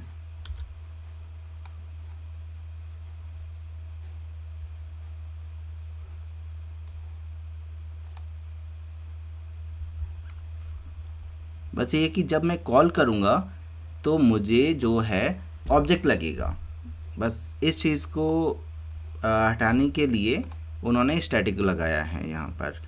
और ऐसा क्वेश्चन में गिवन नहीं होता कि आपको स्टैटिक यूज़ करना है या नहीं करना है। ओके, तो अब पॉइंट ये है कि मुझे ये स्टैटिक के थ्रू मतलब ऑब्जेक्ट के थ्रू कॉल नहीं करना इसे, इसलिए उन्होंने इसे स्टैटिक बनाया है, क्योंकि ऑब्जेक्ट के थ्रू कॉल करने का कोई यहाँ पर मोटिव नहीं है। नहीं तो ये बन जाएगा, आपको एक ऑब्जेक्ट 3 बनाना पड़ेगा, जैसे हमने यहाँ पर ये ऑब्जेक्ट बनाया है ना, बट उसका कोई सेंस नहीं रहेगा। ऑब्जेक्ट 3 obj3 काम अभी भी हो जाएगा। देखो नो सिंटेक्स एरर, और अगर मैं इसे एग्जीक्यूट भी करूं तो एग्जीक्यूट हो जाएगा। लेकिन अगर आपने ऐसे किया तो डोंट वरी, मार्क्स कट नहीं होंगे, आप ऐसा कर सकते हो।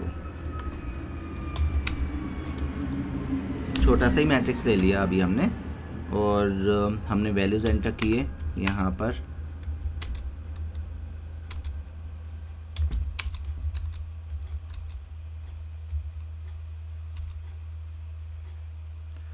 तो मैट्रिक्स आर इक्वल, क्योंकि दोनों में मैंने सेम वैल्यू एंटर किया। तो देखो आंसर में कोई प्रॉब्लम नहीं है, लेकिन यहाँ पर बस यही पॉइंट आउट हो जाएगा कि ऑब्जेक्ट 1 ऑब्जेक्ट 2 पास किया, ऑब्जेक्ट 3, तो यहाँ ऑब्जेक्ट 3 का रोल क्या है। ऑब्जेक्ट 3 के अंदर कोई चेंजेस आ रहे हैं? नहीं आ रहे, तो यहाँ पर एक एक्स्ट्रा ऑब्जेक्ट बन रहा है, लेकिन उतना डीप में जाने की ज़रूरत नहीं है, राइट। उससे मतलब नहीं है। मेन चीज़ है विदाउट ऑब्जेक्ट हम फंक्शन को कॉल नहीं कर सकते, तो एक टेम्पररी ऑब्जेक्ट ले लिया फंक्शन को कॉल करने के लिए, बस हमें तो दिखाना है। तो यहाँ पर आपका स्टैटिक का टेंशन ख़त्म हो जाएगा। लेकिन स्टैटिक को समझने के लिए थोड़ा सा मैं इसे स्टैटिकली बता देता हूँ। तो यहाँ पर मैंने आपको ये क्वेश्चन ईजी करके दे दिया, स्टैटिक को हटा दिया, लेकिन स्टैटिक लगाकर मैं थोड़ा समझाऊंगा विद स्टैटिक, जिससे कि आपको थोड़ा स्टैटिक के बारे में भी समझ में आए। तो just get the information about the static, इसलिए हम स्टैटिक के थ्रू करेंगे। पहला पॉइंट तो ये कि यहाँ पर अब हमें अब स्टैटिक का टेंशन ही खत्म हो गया। हमने नॉर्मल एरे बनाया और एम और एन नॉर्मल लिए, जो कि हम इससे पहले लेते आ रहे थे। यहाँ पर ऑब्जेक्ट बनाया, सॉरी कंस्ट्रक्टर बनाया, जिसके अंदर ये पास कर दिया और एक एरे बना लिया। एंड यहाँ पर रीड एरे, जिसके अंदर वैल्यू एंटर कर ली, जो कि नॉर्मल है यहाँ पर। एंड यहाँ पर एक मैसेज नहीं आएगा, तो मैसेज देना ज़रूरी है।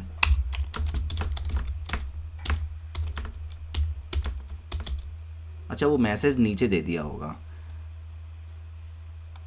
क्योंकि मैसेज तो आ ही रहा था ना। यहाँ पर मैसेज नहीं दिया है, लेकिन जब मैं रीड एरे फंक्शन को कॉल करूँगा, देखो रीड एरे फंक्शन में कॉल कर रहा हूँ, तो उससे पहले मैसेज दे दिया है, इसलिए वहाँ पर मैसेज नहीं दिया। ओके ठीक है, तो वहाँ मैसेज देने की ज़रूरत नहीं है। एंड देन फिर चेक, दो मैट्रिक्स पास हो रही हैं और उनको इक्वेट करके हमें रिटर्न करना है कि वो इक्वल है या नहीं, ट्रू एंड फॉल्स हमें रिटर्न करना है। ओके, तो हम यहाँ पर ट्रू एंड फॉल्स रिटर्न करेंगे, उससे पता चल जाएगा मैट्रिक्स इक्वल है या नहीं। ओके, एंड फिर ये प्रिंट कर दिया हमने सिंपली। अब हमने क्या किया, देखा जाए तो दो ऑब्जेक्ट्स बनेंगे, दोनों ऑब्जेक्ट्स को करना है, लेकिन ऑब्जेक्ट 3 बनाया तो माइंड में आएगा कि ऑब्जेक्ट 3 क्यों बना रहे हैं, हमें तो केवल दो ऑब्जेक्ट को बस क्रॉस वेरीफाई करना है कि दे आर इक्वल और नॉट। बट ऑब्जेक्ट 3 हम इसलिए बना रहे हैं क्योंकि फंक्शन को कॉल करने के लिए ऑब्जेक्ट लगेगा। बट क्या ऑब्जेक्ट 3 का केवल इतना ही रोल रहेगा इस प्रोग्राम में? यस। और कोई उसके अंदर जो वैल्यूज़ का जो मेमोरी स्पेस बन जाएगा उसका कोई रोल प्ले नहीं होगा, केवल मैसेज आ जाएगा ऑब्जेक्ट 3 के बेसिस पर ऑब्जेक्ट 1 एंड ऑब्जेक्ट 2 ये मैसेज करेंगे कि हमारा जो डेटा है वो प्रिंट हुआ। अब जब इसकी ज़रूरत ही नहीं, केवल कॉलिंग के लिए ज़रूरत है, तो कॉल तो हम विदाउट ऑब्जेक्ट भी कर सकते हैं, लेकिन विदाउट ऑब्जेक्ट कॉल करने के लिए आपको क्या लगेगा, इस फंक्शन को स्टैटिक करना पड़ेगा, राइट। अब मैं स्टैटिक का समझा रहा हूँ आपको, इसको आपको स्टैटिक करना पड़ेगा क्योंकि स्टैटिक फंक्शन ही विदाउट ऑब्जेक्ट आपका कॉल हो सकता है। तो यहाँ पर स्टैटिक, लेकिन अगर आपने स्टैटिक किया तो आप एम और एन में एरर आ जाएगा क्योंकि इंस्टेंस वेरिएबल को आप स्टैटिक, अब देखो आपका वो वाला डाउट क्लियर हो जाएगा जो आप पूछ रहे थे कि जो इंस्टेंस वेरिएबल हैं उन्हें हम स्टैटिक फंक्शन में यूज़ कर सकते हैं या नहीं। तो देखो यहाँ इंस्टेंस वेरिएबल हैं तो इंस्टेंस वेरिएबल यूज़ नहीं हो रहा है, तो आपको जो इंस्टेंस वेरिएबल है उसको स्टैटिक बनाना पड़ेगा स्टैटिक फंक्शन में यूज़ करने के लिए। वो भी टेंशन आप ख़त्म हो गई, लेकिन ऐसा कंपलसरी नहीं है इस प्रोग्राम को स्टैटिक के थ्रू ही करना है, नहीं तो ऐसे याद कैसे रखोगे आप कि इसे स्टैटिक के थ्रू करना है। लेकिन अगर आपका इतना क्लियर हो गया तो याद रहेगा, ऐसी बात नहीं है, क्योंकि ये पॉइंट याद रखना है तो उस पॉइंट के बेसिस पर आपको याद हो जाएगा। तो देखो ये भी बन गया, तो इससे भी आपका आंसर आ जाएगा, है ना। ओके, थर्ड प्रोग्राम पर चल रहे हैं हम अभी, नहीं थर्ड क्यों, फोर्थ है ना, एक एडर तो हमने पहले ही कर लिया। मेरा सिस्टम भी थोड़ा स्लो डाउन होता जा रहा है।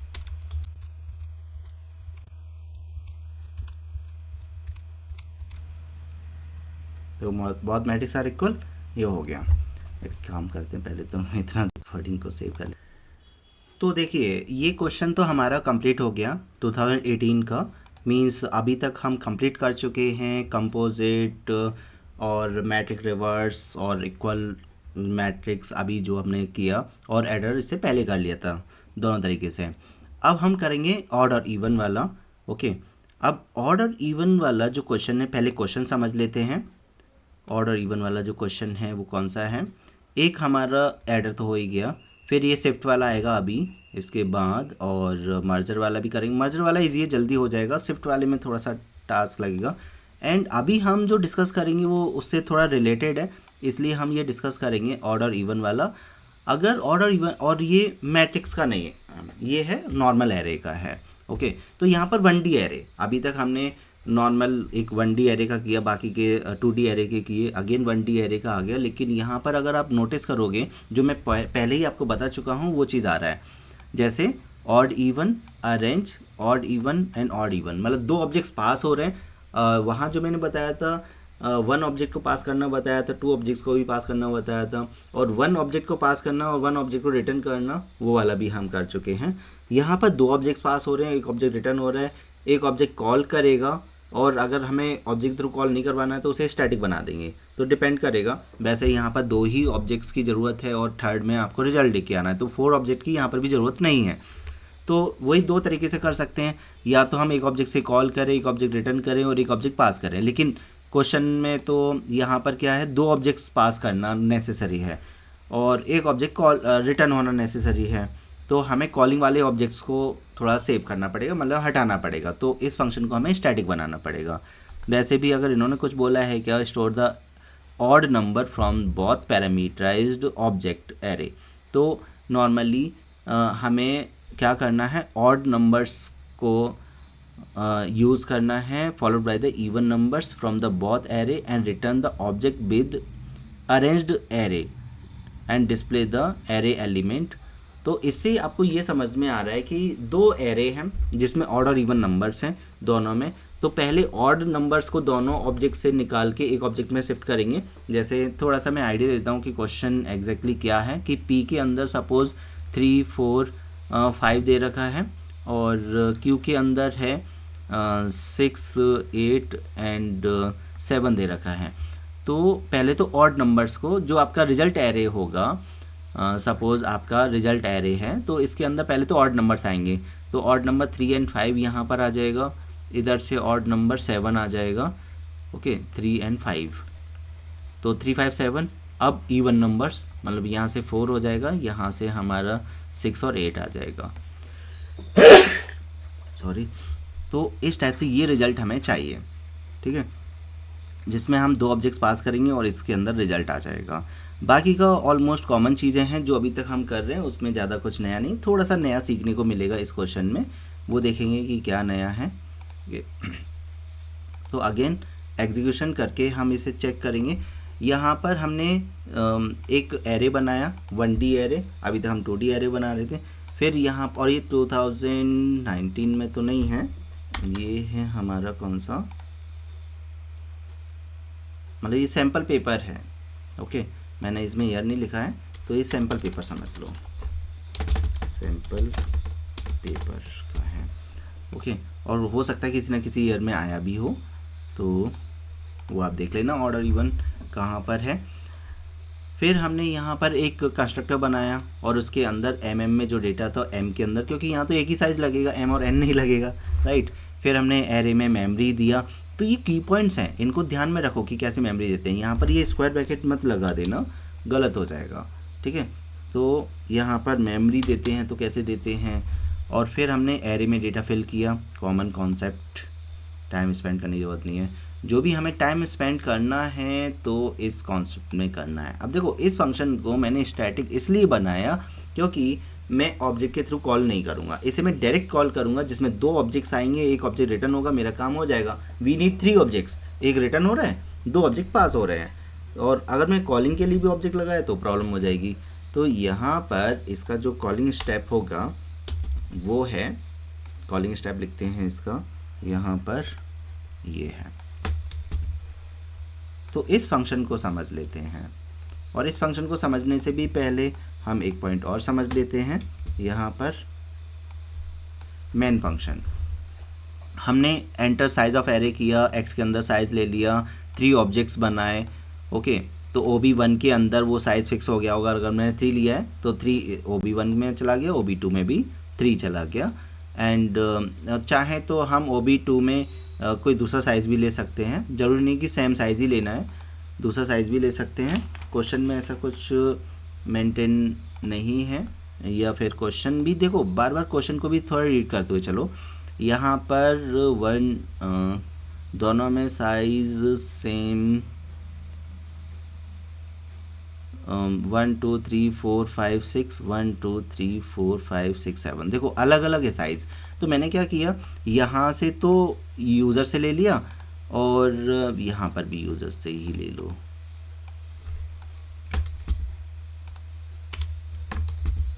ओके, तो enter size of second array, तो यहाँ पर साइज़ डिफरेंट हो जाएगा, उसके बिहाफ पर आपका ये चेंज हो जाएगा। अब ऑब्जेक्ट 3 में हमारा जो साइज़ है वो क्या रहेगा, तो यहाँ पर x में जो हमारा साइज़ था तो हमें डिफरेंट वेरिएबल लेना पड़ेगा, इंट y। तो ऑब्जेक्ट 3 का जो साइज़ है वो हम मेंटेन कर लेंगे किससे, इससे, x प्लस y से, क्योंकि डबल लेना है, दोनों ऑब्जेक्ट का डेटा एक ऑब्जेक्ट 3 में ट्रांसफ़र करना है, तो यहाँ पर इसका डबल हो जाएगा। ऑब्जेक्ट 1 में हमने डेटा फिल कर लिया, ऑब्जेक्ट 2 में डेटा फिल कर लिया। ओके, उसके बाद हमने ऑब्जेक्ट 3 में डेटा आएगा, इधर से दोनों ऑब्जेक्ट का डेटा ऊपर जाएगा। ओके, तो अब प्रॉपरली समझने के लिए तो फंक्शन ले लेते हैं और वैल्यूज़ को एज्यूम कर लेते हैं।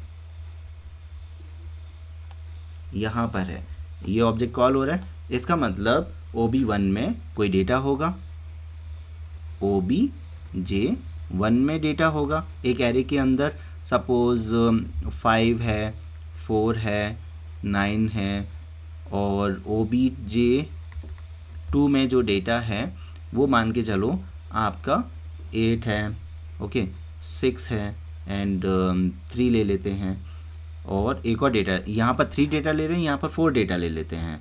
सपोज़ यहाँ पर हो गया हमारे पास 7, ये ले लिया, तो ये डेटा हो गए, ठीक है। देन ये जो OBJ1 है और OBJ2, OBJ1 एंड OBJ2, तो OBJ1 जा रहा है हमारा किसके अंदर, P के अंदर, OBJ2 जा रहा है Q के अंदर। इसका मतलब ये PB है और ये जो है वो QB है ना, Q और P।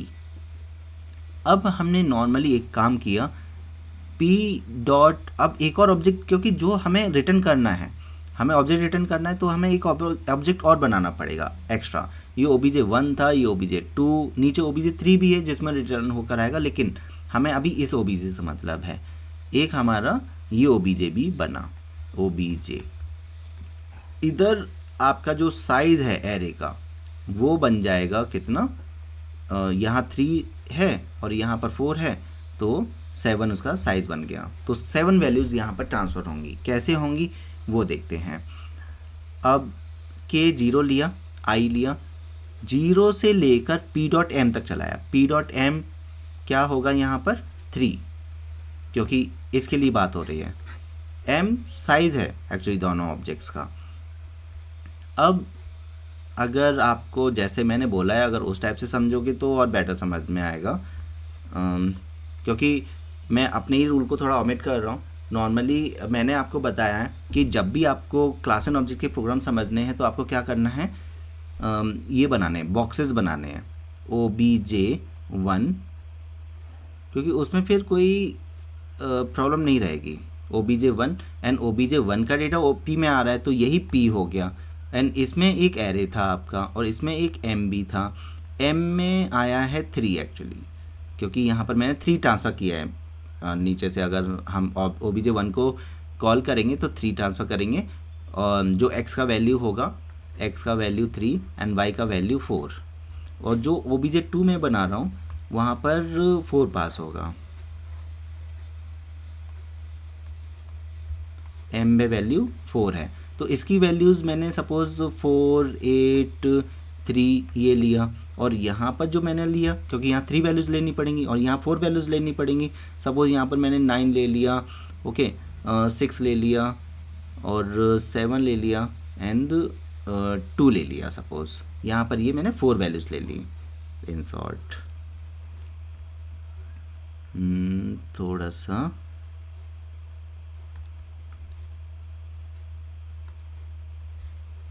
तो ये ऑब्जेक्ट्स बन गए। अब यहाँ पर क्लियरली समझ में आएगा कि जो आपका OBJ नेक्स्ट OBJ बन रहा है, OBJ बन रहा है, इसमें जो M है वो कितना आ चुका है, दोनों का प्लस आ गया, मतलब 7, और एरे इसमें वैल्यूज़ आएंगी, अभी बाकी हैं आना, 1 बाय 1 करके 7 वैल्यूज़ आएंगी। तो ओके, अब इससे क्लियर हो रहा है ना, क्योंकि ऐसे अब समझ में आ रहा है, वो हवा में बातें नहीं चलेंगी, राइट। तो अब यहाँ पर पता चल रहा है यहाँ 3 है, तो 0 से लेकर 2 तक चलेगा।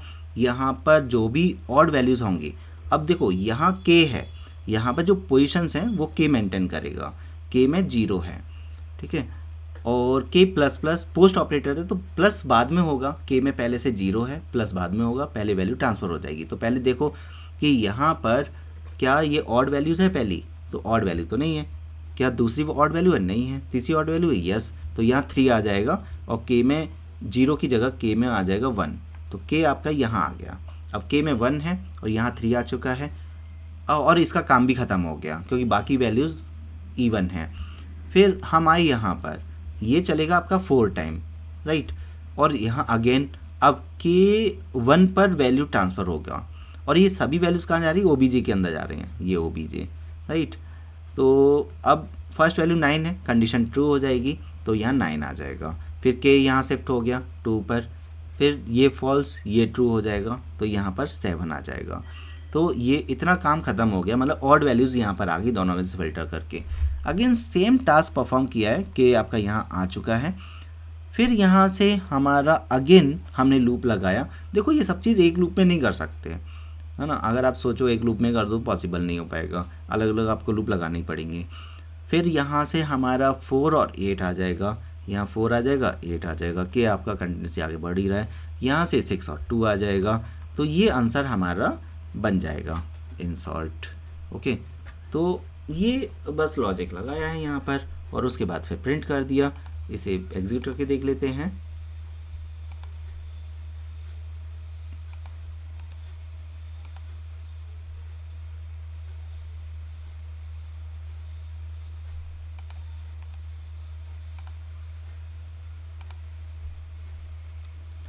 तो अगर मैं यहाँ पर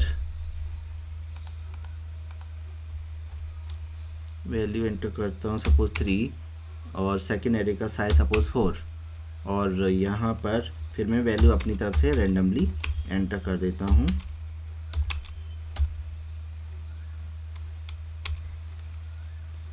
तो अगर आप यहाँ पर नोटिस करोगे कि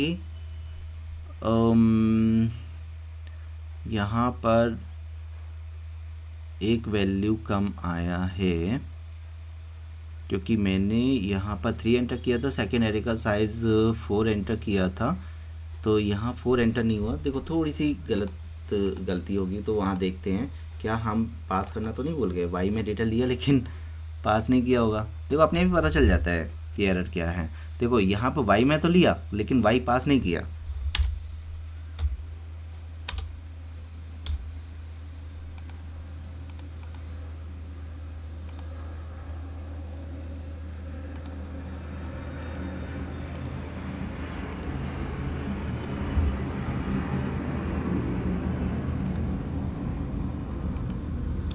थ्री 4, तो यहाँ पर हम 2 7 6 ये हमने एंटर कर दिया। बाकी का सेकंड एरे में हमें जो एंटर करना है ऑब्जेक्ट 2 में 5 8 9 और 4, ये तो 7 5 9 ये आपका फर्स्ट एरे से आ गया। मतलब दोनों एरे का मिक्स करके हमारे जितने भी ऑड वैल्यूज़ थे वो आ गए, और ये हमारे इवन वैल्यूज़ थे वो आ गए, और 7 आ गए। ये 3 + 4 7 उसका साइज आ गया। तो यहाँ अब ये परफेक्ट चल रहा है। तो ये हमारा हो गया ऑर्डर इवन वाला। अब हम आते हैं थोड़ा मर्जर वाले पर। मर्जर वाला बहुत सिंपल है। अगर मर्जर वाले पर आते हैं तो ये नाम का मर्जर है, बट ये अभी जितना टेंशन हुआ आपको वो ख़त्म हो जाएगा, क्योंकि ये बहुत इजी वाला है। नॉर्मली बस एक एरे लेना है और डेटा मेंबर में n1 n2 लेना है, और दोनों वैल्यूज़ को मर्ज करना है इंसर्ट, और एक कंस्ट्रक्टर लेना है, और जॉइन नम नाम से फंक्शन है, एंड शो, और फिर बस इतना है। तो अगर आप यहाँ पर, क्योंकि मैं थोड़ा इजी इसलिए ले लिया कि अभी थोड़ा सा बहुत हार्ड हो गया। अभी जैसे जो शिफ्ट वाला है उसमें थोड़ा सा अगेन कैलकुलेशन में टाइम जाएगा, वो देखेंगे। तो यहाँ n1 n2 लिया और मर्ज नम मतलब एक और वेरिएबल लिया, एंड यहाँ पर हमने एक कंस्ट्रक्टर बना लिया, फिर एक रीड फंक्शन बनाया है। अब देखो यहाँ पर हम नेक्स्ट लॉन्ग ले रहे हैं, क्योंकि हो सकता है कि हम बड़ा नंबर डालें। ओके, अब लॉन्ग इसलिए भी लिया है कि अगर क्वेश्चन में देखा जाए तो इन्होंने लॉन्ग इंटीजर बोला है, डेट्स वाई हमें अपनी तरफ से ज़्यादा कुछ टफ करने की ज़रूरत नहीं है। वो क्वेश्चन में बोल रहे हैं इसलिए हमने लॉन्ग लिया। लेकिन एबीएस फंक्शन क्यों लगाया कि हम पॉइंट की वैल्यू, अगर सपोज़ नेगेटिव वैल्यू एंटर किया तो पॉजिटिव बन जाए, क्योंकि वो फिर जब मर्ज करेंगे बीच में माइनस आ जाएगा तो गड़बड़ हो जाएगी। इसलिए उन्होंने एबीएस और इंट इसलिए किया क्योंकि एबीएस जो है इंटीजर डबल रिटर्न करता है, इसलिए हमने उसे इंट में कन्वर्ट कर लिया है। तो नॉर्मली केवल ऑलवेज पॉजिटिव नंबर ही आएगा, लेकिन बाय चांस अगर आपने n1 जो है 0 एंटर कर दिया तो वो 1 आ जाएगा, और n2 0 एंटर कर दिया तो वो 1 से रिप्लेस हो जाएगा, बाय चांस अगर आप ऐसा कुछ करते हो तो। बट ऐसा भी करने की क्या ज़रूरत है, क्या ये क्वेश्चन में गिवन है?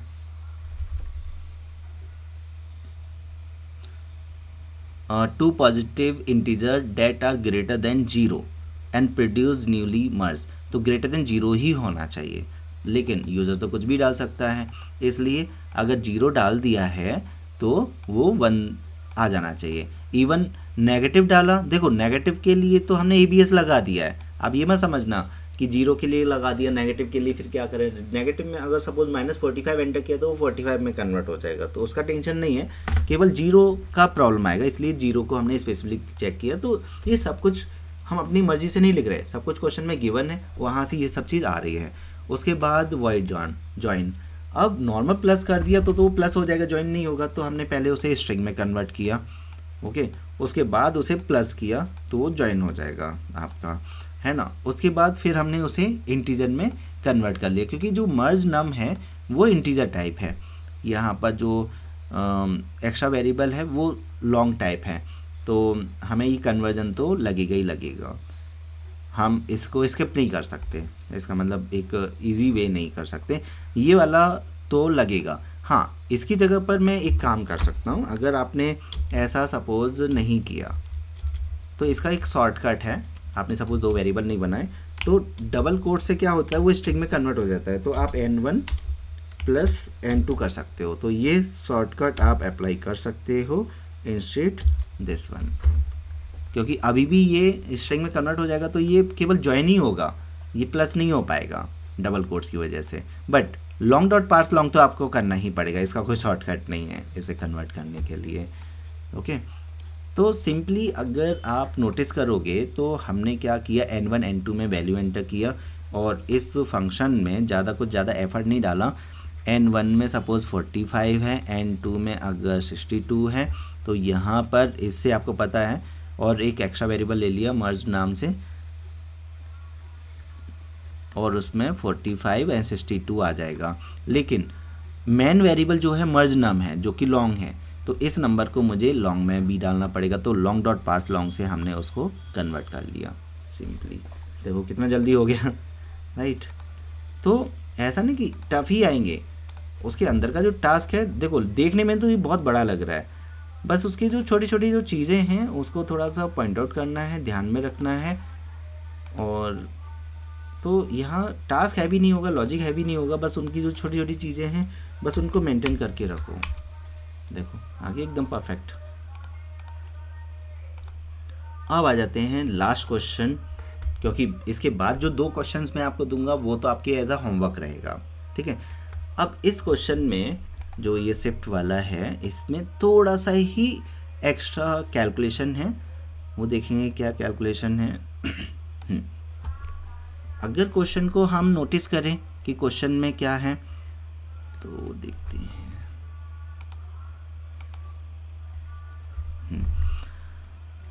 तो क्वेश्चन में एक शिफ्ट क्लास है जिसके अंदर आपका m और n, वही पुरानी चीज़ें आ गई अगेन, एंड यहाँ पर एक मैट नाम से 2D एरे है, m और n उसके दो रो एंड कॉलम का साइज आ जाएगा। फिर again parameters constructor, input function, एक साइक्लिक आपका फंक्शन है जिसमें एक ऑब्जेक्ट पास हो रहा है, रिटर्न नहीं हो रहा है, ओनली वन ऑब्जेक्ट पास हो रहा है। फिर डिस्प्ले फंक्शन, मेन फंक्शन में कॉलिंग कर देंगे। अब ये यहाँ पर टास्क देखिए, to shift each row upward in the cyclic manner and to store the resultant matrix in the current object. तो पॉइंट यहाँ पर ये है कि अगर आप 1 2 3 देखो समझने के लिए फिर प्रॉपरली बना लेते हैं, यहाँ पर इधर ही ये बार बार इरेज नहीं करना पड़ेगा। जैसे हमारे पास है 1 2 3 4 5 6 7 8 9, ठीक है, इतना है। तो ये जो वैल्यू है, ये वैल्यू हमारी, और बेटर समझना है तो एक और ले लो, 10 11 12, ये वैल्यू आपकी यहाँ आ जाएगी, मीन्स 1 2 3, ठीक है। और उसके बाद ये वैल्यू यहाँ आने के बाद ये वैल्यू आपकी ऊपर शिफ्ट होगी, ओके। या फिर इस वैल्यू को आप ऊपर शिफ्ट कर दो, मतलब ये जो है इधर आपका 4 5 6 ये शिफ्ट हो जाएगा, और इसकी जगह पर ये शिफ्टिंग हो जाएगी 7 8 9, थोड़ा सा डर लग रहा होगा, और ये इधर आ जाएगा 10 11 12। तो ये रिजल्ट हमें एक्चुअल में चाहिए। तो ये एक तरह से साइक्लिक हो गया, क्या हो गया, साइक्लिक हो गया। ऊपर से हम नीचे आए, नीचे से फिर ऊपर जा रहे हैं, अब वर्ड्स आपके जा रहे हैं, तो वही ये बोलने की कोशिश कर रहे हैं। तो ज़्यादा टफ नहीं है, बस पोजीशंस को मेंटेन करना है और इजीली ये हो जाएगा। तो देखो यहाँ पर एक कंस्ट्रक्टर था और इनपुट फंक्शन, तो ये तो मुझे कुछ बताने की ज़रूरत नहीं है, जो भी है ये है शिफ्ट फंक्शन, एंड उसमें से भी दिस लगाने की कोई ज़रूरत नहीं है। दिस तो तब है जब वो कन्फ्यूजन होता है सेम सेम में, तो ही हमें दिस लगाना होता है। यहाँ तो ये पी में से निकल कर आ रहा है, इधर हमने नॉर्मल लगा दिया, तो कन्फ्यूजन कहाँ है ना। तो यहाँ पर पी के अंदर ये पूरा मैट्रिक्स है, ये बेसिकली तो नीचे जो ओबीजे बना रहे हैं उसके अंदर है। कौन सा बनाया है देखते हैं, नीचे हमने बनाया है OBJ1, OBJ1 को पास करेंगे हम यहाँ पर, ओके। एंड OBJ1 जो है पास होकर कहाँ आया, पी के अंदर, इसका मतलब ये पूरा पी के अंदर है, ये मान के चलो, ठीक है। एंड अब पॉइंट ये है कि हमने लूप लगाया, अब I0 हमने चेक किया कि I0 और ये जो वैल्यू है 0,0 वो हमने डाल दी कहाँ पर, ये 0 1 2 3,0 पर डालना है। तो m में तो हमारे पास m जो है 4 है और n जो है 3 है, तो ये जो है m-1, तो इन शॉर्ट आपका यहाँ पर हो जाएगा 3,0 और ये हो गया हमारा 0,0। अब j तो चेंज होगा, अब देखो i तो फर्स्ट टाइम 0 है, तो फर्स्ट टाइम ये वाली लाइन चलने वाली है क्योंकि i तो 0 ही है, i 0 है, फर्स्ट टाइम ये चल गई। अब ऐसा क्यों किया वो अभी पता चलेगा आपको। एंड फिर j में आपका ये 0 1 हो जाएगा और ये हमारा 3 1 पर चला जाएगा, मतलब 3 1 पर चला गया, और फिर ये 0 2 हो जाएगा, वो 3 2 पर चला जाएगा, मतलब यहाँ पर आ जाएगा। तो ये एलिमेंट जो है यहाँ पर आ गए, ऊपर वाले एलिमेंट इधर आ गए, ठीक है। इतना चेंज हो गया इससे 0 से। अब बात आती है जब i में 1 होगा, जब i में 1 होगा तब हमारा एल्स पार्ट चलेगा। अब इस एल्स पार्ट में क्या किया गया है, और ये भी करेंगे कि अगर i को 0 नहीं किया तो क्या होगा, ठीक है। तो फर्स्ट रो को लास्ट में डालने के लिए हमने I0 का सहारा लिया, बाकी का ऑटोमेटिक होता रहेगा क्योंकि अब i में 1 आ गया है, 1 आ गया है, तो ये हो जाएगा 0 और ये हो जाएगा 0, और यहाँ से हमारा डेटा निकलेगा 1,0, मतलब 4 निकलेगा, और ये जाएगा कहाँ पर, 0,0 पर। तो ये डेटा अपवर्ड्स में ट्रांसफ़र हो जाएगा, मतलब यहाँ पर 4 था, यहाँ 4 आ जाएगा, ठीक है, 0 0 पोजीशन पे। फिर यहाँ से 1,1 मीन्स ये वाला डेटा, ये वाला कहाँ जाएगा, 0,1 पर, 0,1, ठीक है, ट्रांसफ़र हो रहा है। और 1,2 का डेटा 0,2 पर जाएगा, तो 0,2, तो ये पूरा जो रो है वो ऊपर शिफ्ट हो गया। देन अगेन अगर आप 2 के लिए चलाओगे तो यहाँ पर आएगा 1 और यहाँ 0, तो 1 0, मतलब हम इस रो पर आ गए, और इधर से कौन सा निकलेगा, 2 0, मतलब ये वाला डेटा 2 0, तो ये डेटा आपका ऐसे शिफ्ट हो गया। तो शिफ्ट हो रहे हैं ना, और समझ में आ रहा है। अगर हमने ये नहीं लगाया, i-0 कर दिया, i में 0 है तो ये -0 हो जाएगा, तो -0 पर तो कुछ है नहीं, तो फर्स्ट रो को आपको मेंटेन करना पड़ेगा लाइक दिस, और बाकी के रो आपके इस टाइप से मेंटेन हो जाएंगे। थोड़ा सा खुद से पोजीशंस को मेंटेन करके देखो, रिजल्ट्स को देखो, समझ में आएगा। यहाँ कन्फ्यूजन ये हो जाता है कभी कभी कि जब ये वैल्यू इधर आ गया, मतलब ये वैल्यू आ गया, तो कहीं आप ये ना समझो कि ये जो जब लास्ट में आप जाओगे तो ये वैल्यू ऊपर जाएगा। एक्चुअली क्या है, ये एरे अलग है और जहाँ आप डेटा डाल रहे हो वो अलग जा रहा है, क्योंकि जब आप इसे कॉल कर रहे हो उसमें डेटा जा रहा है, पी से निकल रहा है, इसमें जा रहा है, तो ये एक ही मैट्रिक्स नहीं है, दो अलग अलग मैट्रिक्सेस हैं। ये जो डेटा है ये OBJ2 में जा रहा है, OBJ1 से निकल कर, मतलब P से निकल कर। तो इस टाइप से यहाँ पर हमें पूरा पूरा डेटा ओवरराइट नहीं होगा, उधर अलग ही रहेगा और इधर रहेगा। तो OBJ1 OBJ2 में डेटा एंटर किया, फिर OBJ1 dot input, OBJ one dot display and यहाँ पर obj1 को ट्रांसफ़र किया, obj2 में डेटा आ जाएगा और फिर आपका यहाँ न्यू शिफ्टेड मैट्रिक्स प्रिंट हो जाएगा। कंपाइल करके देखते हैं। ओवरऑल अभी हमारा जो 2D एरे के 10 मार्क्स हैं वो क्लियर हो गए समझो। अब यहाँ पर एम का जो साइज़ है हमने सपोज डाला 3, फिर डाला 4, 1 2 3 4 5 6 7 8 9 10 11 12। तो देखो क्या हुआ यहाँ पर कि जो लास्ट वाली रो है, मतलब फर्स्ट वाली रो लास्ट में आ गई, राइट, और ये वाली जो रो है लास्ट वाली वो ऊपर चली गई, है ना। 5 वाली रो ऊपर चली गई, है ना, ये वाली रो ऊपर चली गई, ये आ गया, और ये वाली रो इधर आ गई, ऊपर वाली रो नीचे आ गई। आ रहा है परफेक्टली आंसर। ओके, तो ये है यहाँ पर। अब आपके लिए अगर आपको इतना समझ में आ गया अच्छे से तो आप इजीली ये वाला क्वेश्चन कर पाओगे। आप स्क्रीनशॉट निकाल लो, क्वेश्चन नंबर 9,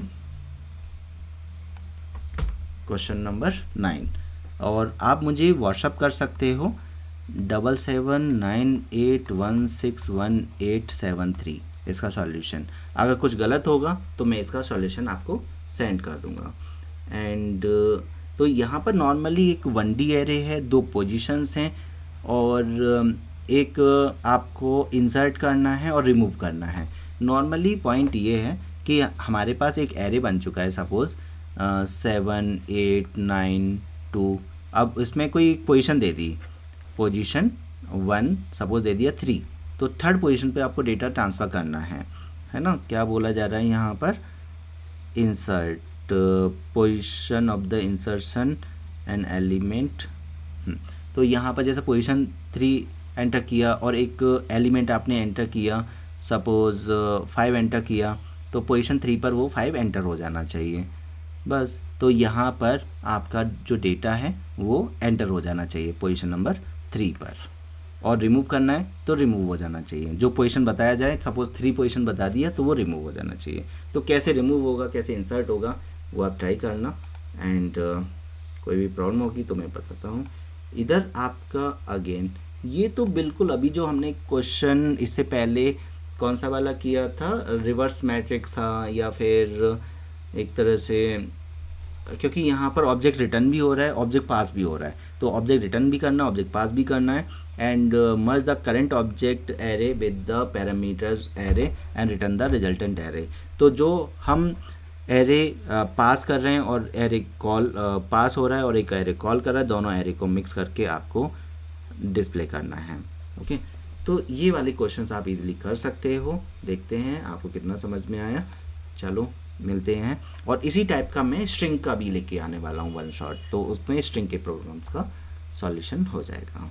ठीक है, तो मुझे कमेंट करके बताइए कि कैसा लगा आपको।